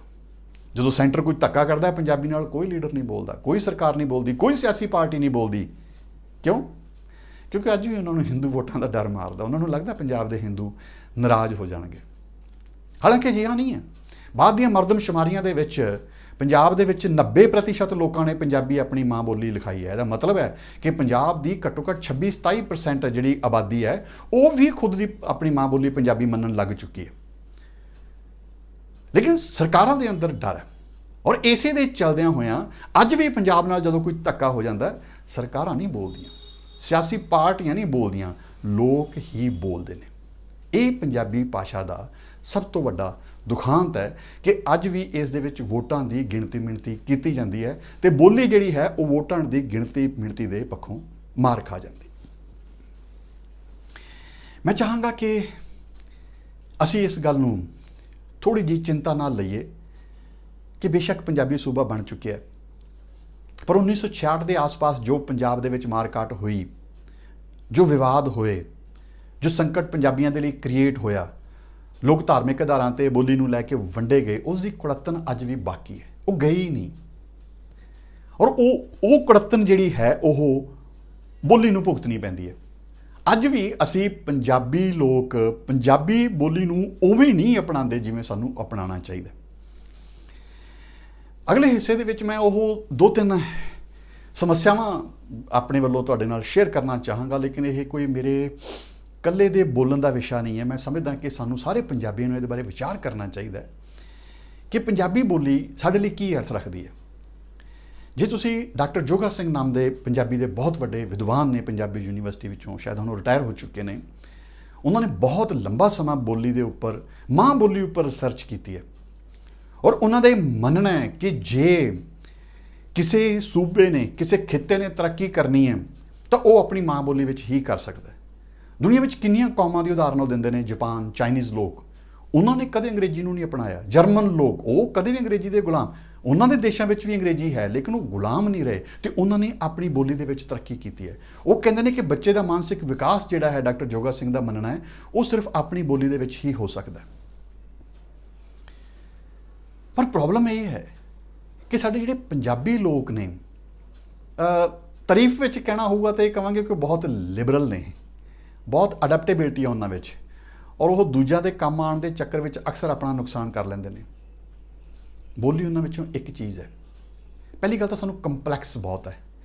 ਸਾਨੂੰ ਇਹ ਅਹਿਸਾਸ ਕਰਾ ਦਿੱਤਾ ਗਿਆ ਹੈ ਕਿ ਸਾਡੀ ਬੋਲੀ ਜਿਹੜੀ ਹੈ ਉਹ ਅੱਖਰਾਂ ਤੇ ਜਾਹਿਲਾਂ ਦੀ ਬੋਲੀ ਹੈ, ਇਹ ਜੱਟ ਬੂਟਾਂ ਦੀ ਬੋਲੀ ਹੈ। ਹਾਲਾਂਕਿ ਸਥਿਤੀ ਇਹੋ ਜਿਹੀ ਨਹੀਂ। ਅੱਜ ਦੁਨੀਆ ਵਿੱਚ 15 ਕਰੋੜ ਦੇ ਕਰੀਬ ਪੰਜਾਬੀ ਨੇ, ਇੱਧਰਲੇ ਲਾ ਲਈਏ ਤੇ ਉੱਧਰਲੇ ਲਾ ਲਈਏ ਤੇ ਵਿਦੇਸ਼ਾਂ ਵਿੱਚ ਬੈਠੇ ਪੰਜਾਬੀ ਲਾ ਲਈਏ, ਔਰ ਇਹ ਬੋਲੀ ਲਗਾਤਾਰ ਤਰੱਕੀ ਕਰ ਰਹੀ ਹੈ, ਡਿਜੀਟਲ ਲੋੜਾਂ ਨੂੰ ਪੂਰੀਆਂ ਕਰਦੀ ਹੈ। ਕੰਪਿਊਟਰਸ ਦੇ ਉੱਪਰ, ਸੋਸ਼ਲ ਮੀਡੀਆ ਉੱਪਰ ਪੰਜਾਬੀ ਜੰਮ ਕੇ ਇਸਤੇਮਾਲ ਕੀਤੀ ਜਾ ਰਹੀ ਹੈ। ਪੰਜਾਬੀ ਦਾ ਸੰਗੀਤ, ਪੰਜਾਬੀ ਦੀਆਂ ਫਿਲਮਾਂ, ਪੰਜਾਬੀ ਸਾਹਿਤ ਹਰ ਪੱਧਰ ਦੇ ਉੱਪਰ ਵਿਕਾਸ ਹੋ ਰਿਹਾ ਹੈ। ਪਰ ਪਤਾ ਨਹੀਂ ਕਿਉਂ ਪੰਜਾਬ ਦੇ ਲੋਕਾਂ ਨੂੰ ਇੱਕ ਅਹਿਸਾਸ ਕਰਾ ਦਿੱਤਾ ਗਿਆ ਕਿ ਉਹਨਾਂ ਦੀ ਪੰਜਾਬੀ ਬੋਲੀ ਇੱਕ ਘਟੀਆ ਬੋਲੀ ਹੈ, ਜਿਸ ਦੇ ਚਲਦੇ ਉਹ ਕਦੇ ਪੰਜਾਬੀ ਨੂੰ ਉਵੇਂ ਨਹੀਂ ਹਿੱਕ ਨਾਲ ਲਾਉਂਦੇ ਜਿਵੇਂ ਕਿ ਆਪਣੀ ਮਾਂ ਨੂੰ ਲਾਉਣਾ ਚਾਹੀਦਾ। ਅੰਗਰੇਜ਼ੀ ਨੇ ਸਾਡਾ ਬਹੁਤ ਵੱਡਾ ਨੁਕਸਾਨ ਕੀਤਾ ਹੋਇਆ। ਆਫ ਕੋਰਸ ਅੰਗਰੇਜ਼ੀ ਇੰਟਰਨੈਸ਼ਨਲ ਭਾਸ਼ਾ ਹੈ, ਸਾਨੂੰ ਆਉਂਦੀ ਹੋਵੇ ਤਾਂ ਬਹੁਤ ਚੰਗਾ। ਦੁਨੀਆ ਭਰ ਦਾ ਲਿਟਰੇਚਰ ਇਹਦੇ ਵਿੱਚ ਪਿਆ, ਔਰ ਅਸੀਂ ਦੂਜੇ ਦੇਸ਼ਾਂ ਵਿੱਚ ਜਦੋਂ ਜਾਣਾ, ਦੂਜੇ ਦੇਸ਼ਾਂ ਦੇ ਲੋਕਾਂ ਦੇ ਨਾਲ ਸੰਬੰਧ ਬਣਾਉਣਾ, ਸਾਨੂੰ ਅੰਗਰੇਜ਼ੀ ਆਉਣੀ ਚਾਹੀਦੀ ਹੈ। ਲੇਕਿਨ ਉਹ ਆਪਣੀ ਕਾਸਟ ਦੇ ਉੱਪਰ ਆਵੇ, ਆਪਣੀ ਮਾਂ ਬੋਲੀ ਦੀ ਕੀਮਤ ਦੇ ਉੱਪਰ ਆਵੇ, ਇਹ ਚੀਜ਼ ਮੈਨੂੰ ਥੋੜ੍ਹੀ ਜਿਹੀ ਅਟਪਟੀ ਲੱਗਦੀ ਹੈ। ਲੋੜ ਹੁੰਦੀ ਹੈ ਜਦੋਂ ਅਸੀਂ ਕੈਨੇਡਾ, ਅਮਰੀਕਾ, ਆਸਟ੍ਰੇਲੀਆ ਵਰਗੇ ਮੁਲਕਾਂ 'ਚ ਜਾਂਦੇ ਹਾਂ, ਉੱਥੇ ਸਾਡੀ ਲੋੜ ਹੈ। ਸਾਨੂੰ ਉਹਨਾਂ ਦੀ ਭਾਸ਼ਾ ਵਿੱਚ ਕਮਿਊਨੀਕੇਟ ਕਰਨਾ ਆਉਣਾ ਚਾਹੀਦਾ। ਇਹ ਵੀ ਠੀਕ ਹੈ ਕਿ 3-4 ਸਾਲਾਂ ਨੂੰ, 3-4 ਜਨਰੇਸ਼ਨਸ ਤੋਂ ਬਾਅਦ ਜਿਹੜੇ ਬੱਚੇ ਉੱਥੋਂ ਦੇ ਜੰਪਲ ਹੋਣਗੇ, ਉਹਨਾਂ ਨੂੰ ਪੰਜਾਬੀ ਨਹੀਂ ਆਉਂਦੀ ਹੋਏਗੀ, ਲੇਕਿਨ ਅਸੀਂ ਇਹ ਵੀ ਸਮਝ ਲਈਏ ਉਹ ਪੰਜਾਬੀ ਵੀ ਤਾਂ ਨਹੀਂ ਹੋਣਗੇ, ਉਹ ਕੈਨੇਡੀਅਨ ਹੋਣਗੇ ਜਾਂ ਅਮਰੀਕਨਸ ਹੋਣਗੇ ਜਾਂ ਇੰਗਲੈਂਡ ਦੇ ਲੋਕ ਹੋਣਗੇ ਜਾਂ ਉਹ ਆਸਟ੍ਰੇਲੀਅਨ ਹੋਣਗੇ, ਉਹ ਪੰਜਾਬੀ ਹੋਣਗੇ ਹੀ ਕਿੱਥੇ। ਉਹਨਾਂ ਨੂੰ ਕੋਈ ਉਲਾਂਭਾ ਨਹੀਂ ਹੋਏਗਾ। ਸਾਡਾ ਉਲਾਂਭਾ ਤਾਂ ਉਹਨਾਂ ਨੂੰ ਹੈ ਜਿਹੜੇ ਅੱਜ ਵੀ ਪੰਜਾਬ 'ਚ ਰਹਿ ਰਹੇ ਨੇ, ਲੇਕਿਨ ਉਹਨਾਂ ਨੂੰ ਪੰਜਾਬੀ ਦਾ ਕੰਪਲੈਕਸ ਹੈ। ਅੰਗਰੇਜ਼ੀ ਸਕੂਲਾਂ ਦੇ ਵਿੱਚ ਅੰਨ੍ਹੇਵਾਹ ਪੜ੍ਹਨ, ਅੰਗਰੇਜ਼ੀ ਤਾਂ ਚਲੋ ਫਿਰ ਅਸੀਂ ਮੰਨ ਲੈਂਦੇ ਹਾਂ ਸਾਡੀ ਅੰਤਰਰਾਸ਼ਟਰੀ ਲੋੜਾਂ ਨੂੰ ਪੂਰੀਆਂ ਕਰਦੀ ਹੈ। ਇੱਕ ਬੜਾ ਅਜੀਬ ਮਾਹੌਲ ਹੈ ਪੰਜਾਬ ਦੇ ਵਿੱਚ। ਹਿੰਦੀ ਬੋਲਣਾ ਵੀ ਇੱਕ ਸਟੇਟਸ ਸਿੰਬਲ ਹੈ। ਬੱਚਿਆਂ ਦੇ ਨਾਲ ਘਰੇ ਕੋਈ ਮਹਿਮਾਨ ਆ ਜਾਏ ਤੇ ਉਹ ਬੱਚਿਆਂ ਨਾਲ, ਅਸੀਂ ਆਪਣੇ ਹੀ ਬੱਚਿਆਂ ਨਾਲ ਹਿੰਦੀ 'ਚ ਗੱਲ ਕਰਦੇ ਹਾਂ, ਬੇਟੇ ਪਾਪਾ का अंकल को बोल के दिखाओ आपको क्या क्या बोलना आता है। ਮੈਂ ਜਾਣਦਾ ਕਿ ਇਹ ਗੱਲਾਂ ਤੁਸੀਂ ਅਕਸਰ ਕਰਦੇ ਹੋ, ਔਰ ਇਹ ਘਰ ਦੀ ਕਹਾਣੀ ਹੈ। ਸਾਨੂੰ ਕੰਪਲੈਕਸ ਹੈ ਔਰ ਅਸੀਂ ਚੰਗੇ ਵੀ ਬਹੁਤ ਹਾਂ, ਅਸੀਂ ਦੂਜਿਆਂ ਨੂੰ ਐਡਜਸਟ ਕਰਦੇ ਹਾਂ। ਪੰਜਾਬ 'ਚ ਕਿੰਨੀ ਬਿਹਾਰੀ ਲੇਬਰ ਆਉਂਦੀ ਹੈ, ਉੱਤਰ ਪ੍ਰਦੇਸ਼ ਦੀ ਲੇਬਰ ਆਉਂਦੀ ਹੈ, ਉਹ ਆਪਣੀ ਭੋਜਪੁਰੀ ਬੋਲਦੇ ਆ, ਔਰ ਕਮਾਲ ਦੀ ਗੱਲ ਹੈ ਉਹਨਾਂ ਦੀ ਲੋੜ ਹੈ ਸਾਡੇ ਪੰਜਾਬ 'ਚ ਆਉਣਾ, ਲੇਕਿਨ ਅਸੀਂ ਉਹਨਾਂ ਦੀ ਭੋਜਪੁਰੀ ਬੋਲਦੇ ਹਾਂ। ਉਹ ਭਈਆ ਚਾਕ ਲੈ, ਰਾਖ ਲੈ, ਇਹ ਕਰ ਲੈ, ਆਪਣਾ ਜਲੂਸ ਕੱਢ ਲਾਂਗੇ ਲੇਕਿਨ ਭਈਆ ਜੀ ਨੂੰ ਪੂਰਾ ਕੋਆਪਰੇਟ ਕਰਾਂਗੇ। ਇਹ ਸਾਡਾ ਬੋਲੀ ਪ੍ਰਤੀ ਸਾਡਾ ਨਾ ਇੱਕ, ਮੈਂ ਕਹਾਂਗਾ ਕਿ ਇੱਕ ਲਾਪਰਵਾਹੀ ਹੈ। ਠੀਕ ਹੈ, ਅਸੀਂ ਬੋਲੀ ਦੇ ਮਾਮਲੇ 'ਚ ਕਦੇ ਕੱਟੜ ਨਹੀਂ ਹੋਣਾ, ਦੂਜੀਆਂ ਬੋਲੀਆਂ ਨੂੰ ਨਫ਼ਰਤ ਨਹੀਂ ਕਰਨੀ। ਇੱਕ ਬੰਦਾ ਜ਼ਿੰਦਗੀ 'ਚ ਜਿੰਨੀਆਂ ਜ਼ਿਆਦਾ ਬੋਲੀਆਂ ਸਿੱਖ ਸਕੇ, ਇਹ ਉਸਦੀ ਪ੍ਰਾਪਤੀ ਹੈ। ਵਿਗਿਆਨ ਕਹਿੰਦਾ ਕਿ ਜੇ ਕੋਈ ਬੰਦਾ ਇੱਕ ਤੋਂ ਜ਼ਿਆਦਾ ਬੋਲੀਆਂ ਜਾਣਦਾ ਨਾ, ਉਹਦਾ ਮਾਈਂਡ ਸ਼ਾਰਪ ਹੋ ਜਾਂਦਾ। ਸਾਨੂੰ ਇੱਕ ਤੋਂ ਵੱਧ ਬੋਲੀਆਂ ਆਉਣੀਆਂ ਚਾਹੀਦੀਆਂ, 2 3 4 5 7 ਜਿੰਨੀਆਂ ਵੀ ਆ ਸਕਦੀਆਂ ਹੋਣ, ਲੇਕਿਨ ਆਪਣੀ ਬੋਲੀ ਦੀ ਕੀਮਤ ਉੱਪਰ ਨਹੀਂ। ਸਾਡੀਆਂ ਪੰਜਾਬੀਆਂ ਦੀ ਪਰਸਨੈਲਿਟੀ ਦੀ ਸਭ ਤੋਂ ਵੱਡੀ ਪ੍ਰੋਬਲਮ ਇਹੀ ਹੈ। ਜੇ ਮੈਂ ਬਹੁਤ ਦੇਰ ਕਾਲਜਾਂ ਦੇ ਵਿੱਚ ਪੜ੍ਹਾਇਆ, ਮੈਂ ਦੇਖਿਆ ਸਾਡੇ ਬਹੁਤ ਸਾਰੇ ਸਟੂਡੈਂਟ ਇਸ ਕਰਕੇ ਵੀ ਪੜ੍ਹਾਈ 'ਚ ਨਲਾਇਕ ਰਹਿ ਜਾਂਦੇ ਸੀ ਕਿਉਂਕਿ ਬਹੁਤੀ ਪੜ੍ਹਾਈ ਅੰਗਰੇਜ਼ੀ ਵਿੱਚ ਹੁੰਦੀ ਸੀ ਅਤੇ ਉਹ ਅੰਗਰੇਜ਼ੀ ਦੇ ਫੀਅਰ 'ਚੋਂ ਹੀ ਨਹੀਂ ਨਿਕਲ ਸਕਦੇ। ਅੰਗਰੇਜ਼ੀ ਦੀ ਸਪਲੀ ਤਾਂ ਉਹਨਾਂ ਦੀ ਵੱਟ 'ਤੇ ਪਈ ਹੁੰਦੀ ਸੀਗੀ, ਔਰ ਅਸੀਂ ਪੰਜਾਬੀ 'ਚ ਉਹਨਾਂ ਨੂੰ ਕਦੇ ਪੜ੍ਹਾਇਆ ਨਹੀਂ। 5ਵੀਂ ਕਲਾਸ ਤੋਂ ਸਾਡੇ ਐਜੂਕੇਸ਼ਨ ਮਿਨਿਸਟਰ ਕਹਿੰਦੇ ਰਹੇ, ਜਿਹੜੇ ਆਪ ਅਨਪੜ੍ਹ ਸੀ, ਕਿ ਪਹਿਲੀ ਕਲਾਸ ਤੋਂ ਅੰਗਰੇਜ਼ੀ ਲਾ ਦਿਓ। ਬੱਚੇ ਉੱਪਰ ਭਾਰ ਪੈ ਜਾਂਦਾ, ਤਾਂ ਉਹਦੀ ਮਾਨਸਿਕਤਾ ਉੱਪਰ ਬਹੁਤ ਜ਼ਿਆਦਾ ਭਾਰ ਪੈ ਜਾਂਦਾ। ਮੈਂ ਫਿਰ ਤੁਹਾਨੂੰ ਡਾਕਟਰ ਜੋਗਾ ਸਿੰਘ ਹੋਰਾਂ ਨਾਲ ਸੰਪਰਕ ਕਰਨ ਦੇ ਲਈ ਸਲਾਹ ਦੇਵਾਂਗਾ ਕਿ ਤੁਸੀਂ ਇਸ ਵਿਸ਼ੇ ਉੱਪਰ ਉਹਨਾਂ ਦੀਆਂ ਅਕਸਰ ਉਹ ਫੇਸਬੁੱਕ ਉੱਪਰ ਬਹੁਤ ਸਰਗਰਮ ਨੇ, ਇਹੋ ਜਿਹੀਆਂ ਚੀਜ਼ਾਂ ਸ਼ੇਅਰ ਕਰਦੇ ਰਹਿੰਦੇ ਨੇ। ਔਰ ਮਲਿਆਲਮ ਲੋਕਾਂ ਦਾ ਬਹੁਤ ਵੱਡੇ ਪੱਧਰ ਦੇ ਉੱਪਰ ਉਹ ਵੀ ਸਾਡੇ ਵਾਲੇ ਸੰਕਟ 'ਚੋਂ ਅੱਜ ਲੰਘ ਰਹੇ ਨੇ, ਲੇਕਿਨ ਉਹਨਾਂ ਦੀ ਵੀ ਬੜੀ ਰਿਸਰਚ ਹੈ ਇਸ ਗੱਲ ਦੇ ਉੱਪਰ ਕਿ ਕਿੱਦਾਂ ਜਿਹੜੀ ਮਾਂ ਬੋਲੀ ਹੈ ਉਹ ਇੱਕ ਬੱਚੇ ਦੇ ਵਿਕਾਸ ਲਈ ਇੰਪੋਰਟੈਂਟ ਹੈ। ਤਾਂ ਪੰਜਾਬੀਆਂ ਨੂੰ ਜਿਹੜਾ ਇੱਕ ਕੰਪਲੈਕਸ ਹੈ ਪੰਜਾਬੀ ਜਾਂ ਹਿੰਦੀ ਦਾ, ਇਹ ਇੱਕ ਬਹੁਤ ਵੱਡੀ ਚਿੰਤਾ ਵਾਲੀ ਗੱਲ ਹੈ। ਜਿਹੜੀਆਂ ਇਹ ਕੰਪਨੀਆਂ ਹੁੰਦੀਆਂ ਨੇ, ਮਲਟੀਨੈਸ਼ਨਲ ਕੰਪਨੀਆਂ, ਤੁਸੀਂ ਦੇਖਣਾ ਉਹਦੇ ਵਿੱਚ ਉਹ ਇਕੱਲੀ ਪੰਜਾਬੀ ਦੀ ਨਹੀਂ, ਹਿੰਦੀ ਦੀ ਵੀ ਬੈਂਡ ਵਜਾ ਦਿੰਦੀਆਂ ਨੇ। ਅੰਗਰੇਜ਼ੀ ਕੇ ਲਈ 1 ਦਬਾएं, ਹਿੰਦੀ ਕੇ ਲਈ 2 ਦਬਾएं, ਤੀਜੇ ਚੌਥੇ ਨੰਬਰ ਤੇ ਪੰਜਾਬੀ ਆ ਜਾਂਦੀ ਹੈ। ਔਰ ਸਾਡੇ ਲੋਕਾਂ ਕੋਲ ਇੰਨਾ ਸਬਰ ਨਹੀਂ ਹੈ ਕਿ ਅਸੀਂ ਤੀਜੇ ਨੰਬਰ ਤੱਕ ਦੀ ਵੇਟ ਕਰੀਏ, ਅਸੀਂ ਪਹਿਲਾ ਜਾਂ ਦੂਜਾ ਬਟਨ ਨੱਪ ਕੇ ਅਗਾਂਹ ਤੁਰ ਜਾਂਦੇ ਹਾਂ। ਮੈਂ ਇੱਕ ਵਾਰੀ ਜਦੋਂ ਇਹ ਲੱਖਾ ਸਿਧਾਣਾ ਹੋਰਾਂ ਨੇ ਮੂਵਮੈਂਟ ਸ਼ੁਰੂ ਕੀਤੀ, ਉਸ ਵੇਲੇ ਬੜਾ ਵਿਵਾਦ ਉੱਠਿਆ ਪੰਜਾਬੀ ਦਾ, ਤੇ ਉਦੋਂ ਕਿਸੇ ਬੰਦੇ ਨੇ ਇਹੀ ਕਿਹਾ ਕਿ ਅਸੀਂ ਪੰਜਾਬੀ ਬੋਲਣ 'ਚ ਬਹੁਤ ਜ਼ਿਆਦਾ ਰੁਚਿਤ ਨਹੀਂ ਹੈ। ਮੈਂ ਸੋਚਿਆ ਐਕਸਪੈਰੀਮੈਂਟ ਕੀਤਾ ਜਾਵੇ। ਮੈਂ ਚੰਡੀਗੜ੍ਹ ਦੇ ਵਿੱਚ ਰਹਿਣਾ ਔਰ ਮੈਂ ਇੱਕ 40 ਦਿਨ ਦਾ ਪ੍ਰੋਗਰਾਮ ਬਣਾਇਆ ਕਿ ਮੈਂ 40 ਦਿਨ ਲਗਾਤਾਰ ਚੰਡੀਗੜ੍ਹ ਦੇ ਵਿੱਚ ਕਿਤੇ ਵੀ ਜਾਵਾਂ ਪੰਜਾਬੀ ਹੀ ਬੋਲੂੰਗਾ। ਵਰਨਾ ਮੈਨੂੰ ਵੀ ਆਦਤ ਪੈ ਚੁੱਕੀ ਹੈ, ਇੱਥੇ ਕਦੇ ਕਦੇ ਮਾਲ ਦੇ ਵਿੱਚ ਜਾਂਦੇ ਹਾਂ ਜਾਂ ਜਿਹੜੇ ਪ੍ਰਾਈਵੇਟ ਬੈਂਕ ਜਾਂਦੇ ਹਾਂ ਜਿੱਥੇ ਉਹ ਹਾਈਫਾਈ ਲੋਕ ਬੈਠੇ ਹੁੰਦੇ ਨੇ, ਉੱਥੇ ਪਤਾ ਨਹੀਂ ਮੂੰਹੋਂ ਅਚਾਨਕ ਹੀ ਹਿੰਦੀ ਨਿਕਲ ਜਾਂਦੀ ਹੈ। ਲੇਕਿਨ ਮੈਂ ਉਹ 40 ਦਿਨ ਐਕਸਪੈਰੀਮੈਂਟ ਕੀਤਾ। ਮੈਂ ਜਿੱਥੇ ਵੀ ਗਿਆ ਬਿਲਕੁਲ ਪੰਜਾਬੀ ਦੇ ਵਿੱਚ ਗੱਲਾਂ ਕੀਤੀਆਂ ਔਰ ਯਕੀਨ ਮੰਨੋ ਮੈਨੂੰ ਇੱਕ ਦਿਨ 1 ਮਿੰਟ ਲਈ ਵੀ ਮੁਸ਼ਕਿਲ ਨਹੀਂ ਆਈ। ਜਦੋਂ ਹੀ ਮੈਂ ਅੰਦਰ ਵੜਦਾ ਸੀ ਪਹਿਲਾ ਡਾਇਲੋਗ ਹੁੰਦਾ ਸੀ, ਬਤਾਈਏ ਕਿਆ ਸੇਵਾ ਕਰ ਸਕਤੇ हैं। ਜਦੋਂ ਹੀ ਮੈਂ ਪੰਜਾਬੀ ਬੋਲਦਾ ਸੀ ਉਹ ਬੰਦਾ ਨਾਲ ਦੀ ਨਾਲ ਪੰਜਾਬੀ ਹੋ ਜਾਂਦਾ ਸੀ। ਕੰਪਨੀਆਂ ਨੂੰ ਲੋੜ ਹੈ, ਉਹਨਾਂ ਨੇ ਆਪਣਾ ਬਿਜ਼ਨਸ ਕਰਨਾ, ਉਹਨਾਂ ਨੂੰ ਮੇਰੀ ਭਾਸ਼ਾ ਸਿੱਖਣੀ ਪਊਗੀ। ਮੈਨੂੰ ਕੰਪਨੀਆਂ ਦੀ ਲੋੜ ਨਹੀਂ ਹੈ, ਜੇ ਉਹਨਾਂ ਨੇ ਆਪਣੇ ਪ੍ਰੋਡਕਟ ਵੇਚਣੇ ਉਹਨਾਂ ਨੂੰ ਮੇਰੀ ਭਾਸ਼ਾ ਵਿੱਚ ਵੇਚਣੇ ਪੈਣਗੇ। ਇੱਥੇ ਤਾਂ ਘੱਟੋ ਘੱਟ ਪੰਜਾਬੀ ਅੜ ਸਕਦੇ ਆ ਔਰ ਅਫਸੋਸ ਦੀ ਗੱਲ ਹੈ ਕਿ ਪੰਜਾਬੀ ਇੱਥੇ ਵੀ ਨਹੀਂ ਅੜਦੇ। ਠੀਕ ਹੈ, ਲੋਕਾਂ ਦੀ ਗਲਤੀ ਹੈ, ਲੋਕਾਂ ਦੇ ਵਿੱਚ ਕਮੀ ਹੈ ਆਪਣੀ ਮਾਂ ਬੋਲੀ ਨੂੰ ਲੈ ਕੇ ਸਾਡੇ ਪੰਜਾਬੀਆਂ ਵਿੱਚ, ਲੇਕਿਨ ਸਭ ਤੋਂ ਮੰਦਭਾਗਾ ਰੋਲ ਜਿਹੜਾ ਹੈ ਪੰਜਾਬੀ ਬੋਲੀ ਦੇ ਸੰਬੰਧ ਵਿੱਚ ਉਹ ਪੋਲੀਟੀਕਲ ਪਾਰਟੀਆਂ ਦਾ, ਜਿਵੇਂ ਕਿ ਮੈਂ ਪਿੱਛੇ ਕਿਹਾ, ਉਹ ਪੰਜਾਬੀ ਬੋਲੀ ਨੂੰ ਖੁੱਲ੍ਹ ਕੇ ਨਹੀਂ ਅਪਣਾਉਂਦੀਆਂ। ਔਰ ਫਿਰ ਸਰਕਾਰਾਂ ਦਾ, ਸਰਕਾਰਾਂ ਪੰਜਾਬੀ ਬੋਲੀ ਦੇ ਵਿਕਾਸ ਲਈ ਬਹੁਤ ਜ਼ਿਆਦਾ ਧਿਆਨ ਨਹੀਂ ਦਿੰਦੀਆਂ। ਜੇ ਤੁਸੀਂ ਕਹੋ ਕਿ ਪੰਜਾਬ ਸਰਕਾਰ ਪੰਜਾਬੀ ਬੋਲੀ ਨੂੰ ਲੈ ਕੇ ਨਹੀਂ, ਉਹ ਇਸ ਵਿਸ਼ੇ ਨੂੰ ਛੇੜਨਾ ਹੀ ਨਹੀਂ ਚਾਹੁੰਦੀਆਂ ਸਰਕਾਰਾਂ। ਜਦੋਂ ਉਹਨਾਂ ਦੀ ਸਰਕਾਰ ਬਣ ਜਾਂਦੀ ਹੈ ਉਹ ਕਹਿੰਦੇ ਅਸੀਂ ਕਾਹਦਾ ਪੰਗਾ ਲੈਣਾ, ਪਤਾ ਨਹੀਂ ਕਦੋਂ ਇਹ ਬੋਲੀ ਧਰਮ ਦਾ ਵਿਸ਼ਾ ਬਣ ਜਾਏ, ਕਦੋਂ ਸਿੱਖ ਕਹਿਣ ਪੰਜਾਬੀ ਸਾਡੀ ਹੈ ਹਿੰਦੀ ਤੇ ਹਿੰਦੂ ਕਹਿਣ ਸਾਡੀ ਹਿੰਦੀ ਹੈਗੀ ਤੇ ਆਪਸ ਦੇ ਵਿੱਚ ਲੜ ਪੈਣ। ਸਰਕਾਰਾਂ ਡਰ ਜਾਂਦੀਆਂ ਨੇ ਕਿਉਂਕਿ ਅੱਜ ਵੀ ਅਸੀਂ ਲੋਕਾਂ ਨੇ ਭਾਸ਼ਾ ਨੂੰ ਧਰਮ ਨਾਲ ਨੱਥੀ ਕੀਤਾ ਹੋਇਆ। ਇਹ ਬਹੁਤ ਅਨਫੋਰਚੂਨੇਟ ਫੈਕਟਰ ਹੈ। ਭਾਸ਼ਾ ਦਾ ਧਰਮ ਨਾਲ ਕੋਈ ਸੰਬੰਧ ਨਹੀਂ। ਇਹ ਠੀਕ ਹੈ ਕਿ ਸਿੱਖਾਂ ਦੇ ਲਈ ਸਭ ਤੋਂ ਸਤਿਕਾਰਯੋਗ ਜਿਹੜਾ ਸਾਹਿਤ ਹੈ ਉਹ ਪੰਜਾਬੀ ਦੇ ਵਿੱਚ ਹੈ, ਲੇਕਿਨ ਪੰਜਾਬ ਦੇ ਵਿੱਚ ਜਿਹੜੇ ਹਿੰਦੂ ਲੋਕ ਰਹਿੰਦੇ ਨੇ ਜਿਹੜੇ, ਉਹਨਾਂ ਦੇ ਵੀ ਪੰਜਾਬੀ ਬੋਲਦੇ ਨੇ, ਉਹਨਾਂ ਦੀ ਸੱਭਿਆਚਾਰਕ ਤੌਰ ਤੇ ਇਹ ਬੋਲੀ ਹੈ। ਜੇ ਅਸੀਂ ਕਹਾਂਗੇ ਕਿ ਨਹੀਂ ਉਹਨਾਂ ਦੀ ਨਹੀਂ ਹੈ ਜਾਂ ਉਹ ਕਹਿਣਗੇ ਸਾਡੀ ਨਹੀਂ ਹੈ, ਇਹ ਆਪਣੇ ਆਪ ਨਾਲ ਤੇ ਦੂਜਿਆਂ ਦੇ ਨਾਲ ਜਾਂ ਪੰਜਾਬ ਦੇ ਨਾਲ ਬੇਇਨਸਾਫੀ ਹੈ। ਮੈਂ ਹਮੇਸ਼ਾ ਕਹਿੰਦਾ ਹੁੰਦਾ ਕਿ ਸੱਭਿਆਚਾਰਕ ਪਛਾਣ ਜਿਹੜੀ ਹੈ ਉਹ ਬਹੁਤ ਵੱਡੀ ਹੈ, ਉਹ ਕਿਸੇ ਵੀ ਧਰਮ ਨਾਲੋਂ ਵੱਡੀ ਹੈ। ਸੱਭਿਆਚਾਰਕ ਪਛਾਣ ਕਿਸੇ ਵੀ ਰਾਸ਼ਟਰ ਨਾਲੋਂ ਵੱਡੀ ਹੈ, ਦੇਸ਼ ਨਾਲੋਂ ਵੱਡੀ ਹੈ। ਤੁਸੀਂ ਸਾਰਾ ਕੁਝ ਬਦਲ ਸਕਦੇ ਹੋ, ਆਪਣੀ ਸੱਭਿਆਚਾਰਕ ਪਛਾਣ ਨਹੀਂ ਬਦਲ ਸਕਦੇ। ਤੁਸੀਂ ਇੰਡੀਆ ਛੱਡ ਕੇ ਕੈਨੇਡਾ ਚਲੇ ਜਾਓ, ਕੈਨੇਡੀਅਨ ਹੋ ਜਾਓਗੇ, ਲੇਕਿਨ ਚੰਦਰਮਾ ਤੇ ਵੀ ਚਲੇ ਜਾਓ, ਤੁਸੀਂ ਪੰਜਾਬੀ ਹੋ ਤਾਂ ਤੁਹਾਡਾ ਸੱਭਿਆਚਾਰ ਜਿਹੜਾ ਜੀਵਨ ਜਾਚ ਪੰਜਾਬੀ ਹੀ ਰਹੂਗੀ, ਤੁਸੀਂ ਉਸ ਨੂੰ ਬਦਲ ਨਹੀਂ ਸਕਦੇ। ਔਰ ਬੋਲੀ ਉਹਦੇ ਵਿੱਚ ਆਉਂਦੀ ਹੈ।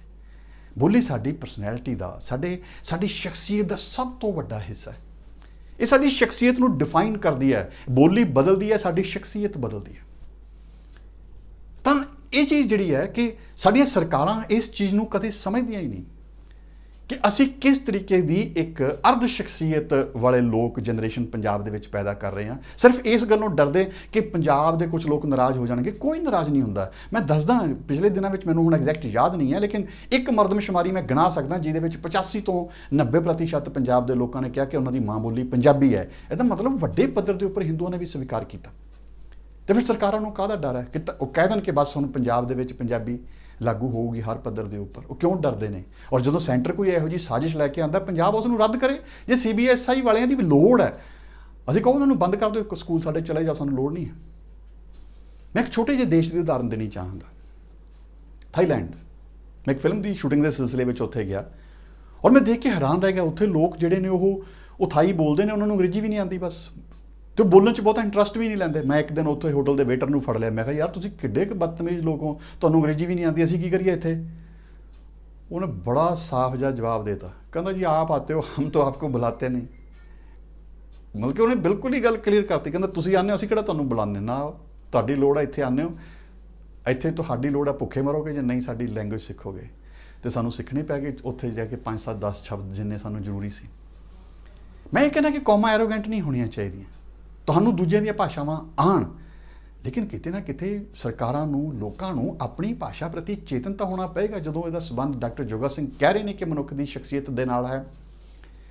ਪੰਜਾਬ ਸਰਕਾਰ ਦਾ ਇੱਕ ਭਾਸ਼ਾ ਵਿਭਾਗ ਹੈ, ਪੰਜਾਬੀ ਭਾਸ਼ਾ ਦੀ ਤਰੱਕੀ ਦੇ ਲਈ ਸਵਾਏ ਇੱਕ ਕੈਰੋਂ ਸਾਹਿਬ ਨੇ ਪੰਜਾਬੀ ਯੂਨੀਵਰਸਿਟੀ ਕੈਰੋਂ ਸਾਹਿਬ ਨੇ ਬਣਾਈ, ਲੇਕਿਨ ਔਰ ਉਸ ਪੰਜਾਬੀ ਯੂਨੀਵਰਸਿਟੀ ਦਾ ਪੰਜਾਬੀ ਭਾਸ਼ਾ ਦੇ ਵਿਕਾਸ ਲਈ ਸ਼ੁਰੂ ਵਿੱਚ ਬਹੁਤ ਵੱਡਾ ਕੰਮ ਹੈ, ਬਹੁਤ ਵੱਡਾ ਕੰਮ ਹੈ।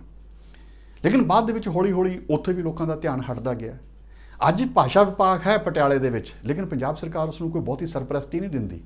3 ਯੂਨੀਵਰਸਿਟੀਆਂ ਨੇ, ਤਿੰਨੇ ਯੂਨੀਵਰਸਿਟੀਆਂ ਦਾ ਕੋਈ, ਪੰਜਾਬੀ ਯੂਨੀਵਰਸਿਟੀ ਦਾ ਫਿਰ ਮਾੜੀ ਮੋਟੀ ਕੋਸ਼ਿਸ਼ ਕਰਦੀ ਰਹਿੰਦੀ ਹੈ। ਗੁਰੂ ਨਾਨਕ ਦੇਵ ਯੂਨੀਵਰਸਿਟੀ ਤੇ ਪੰਜਾਬ ਯੂਨੀਵਰਸਿਟੀ ਦੇ ਪੰਜਾਬੀ ਵਿਭਾਗ ਪੰਜਾਬੀ ਦੇ ਵਿਕਾਸ ਲਈ ਕੱਖ ਨਹੀਂ ਕਰਦੇ। ਭਾਸ਼ਾ ਵਿਭਾਗ ਨੂੰ ਤਾਂ ਇੰਨੇ ਫੰਡ ਹੀ ਨਹੀਂ ਮਿਲਦੇ ਕਿ ਉਹ ਪੰਜਾਬੀ ਭਾਸ਼ਾ ਦੇ ਵਿਕਾਸ ਲਈ ਕੁਝ ਕਰ ਸਕਣ।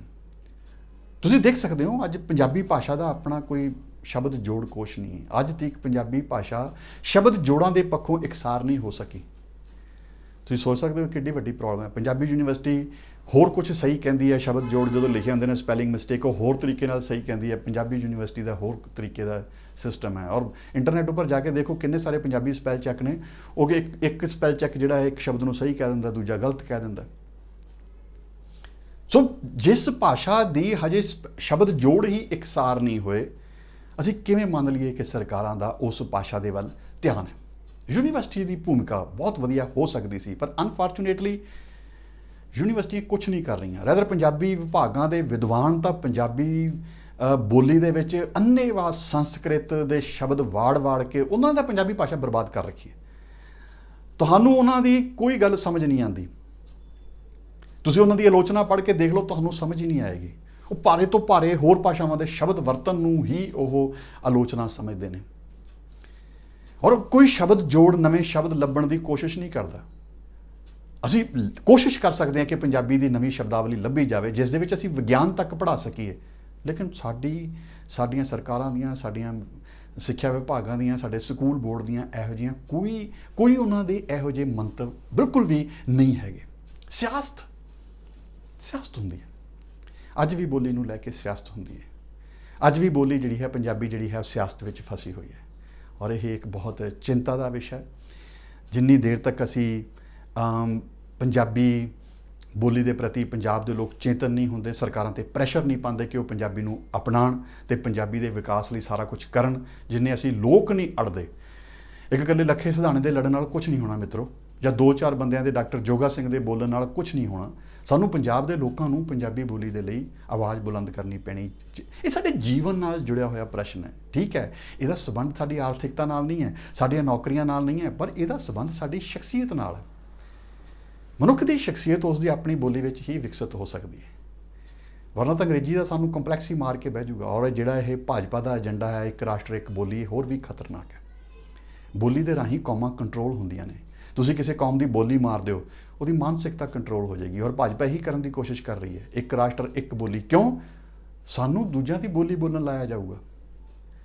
ਠੀਕ ਹੈ, ਸੋ ਦੋਸਤੋ ਅੱਜ ਲਈ ਇੰਨਾ ਹੀ ਕਾਫੀ ਹੈ। ਪੰਜਾਬ ਪਲੱਸ ਦੇ ਇਸ ਐਪੀਸੋਡ ਦੇ ਵਿੱਚ ਪੰਜਾਬੀ ਬੋਲੀ ਦੇ ਨਾਲ ਜਿਹੜੇ ਵਾਰ-ਵਾਰ ਇਸ਼ੂ ਉੱਠਦੇ ਨੇ, ਜਿਹੜੀਆਂ ਵਿਵਾਦ ਜੁੜਦੇ ਨੇ, ਮੈਂ ਅੱਜ ਉਹਨਾਂ ਬਾਰੇ ਤੁਹਾਡੇ ਨਾਲ ਗੱਲ ਕੀਤੀ ਹੈ। ਲੇਕਿਨ ਮੇਰਾ ਇਹ ਮੰਨਣਾ ਹੈ ਕਿ ਇਕੱਲੇ ਮੇਰੇ ਇਸ ਵਿਸ਼ੇ ਉੱਪਰ ਪ੍ਰਵਚਨ ਕਰਨ ਨਾਲ ਕੁਝ ਨਹੀਂ ਹੋਣਾ। ਆਮ ਲੋਕਾਂ ਨੂੰ, ਤੁਹਾਨੂੰ ਸਾਰਿਆਂ ਨੂੰ ਪੰਜਾਬ ਦੇ ਹੱਕਾਂ ਦੇ ਲਈ ਉੱਠਣਾ ਪੈਣਾ, ਪੰਜਾਬੀ ਬੋਲੀ ਦੇ ਹੱਕਾਂ ਦੇ ਲਈ, ਔਰ ਪੰਜਾਬੀ ਦੇ ਵਿਕਾਸ ਦੇ ਲਈ ਸੰਵਾਦ ਰਚਾਉਣਾ ਪੈਣਾ। ਪੰਜਾਬ ਪਲੱਸ ਦੇ ਉੱਪਰ, ਇਸ ਚੈਨਲ ਦੇ ਉੱਪਰ ਤੁਹਾਡੇ ਵਿਚਾਰਾਂ ਦਾ ਸਦਾ ਹੀ ਆਮੰਤਰਣ।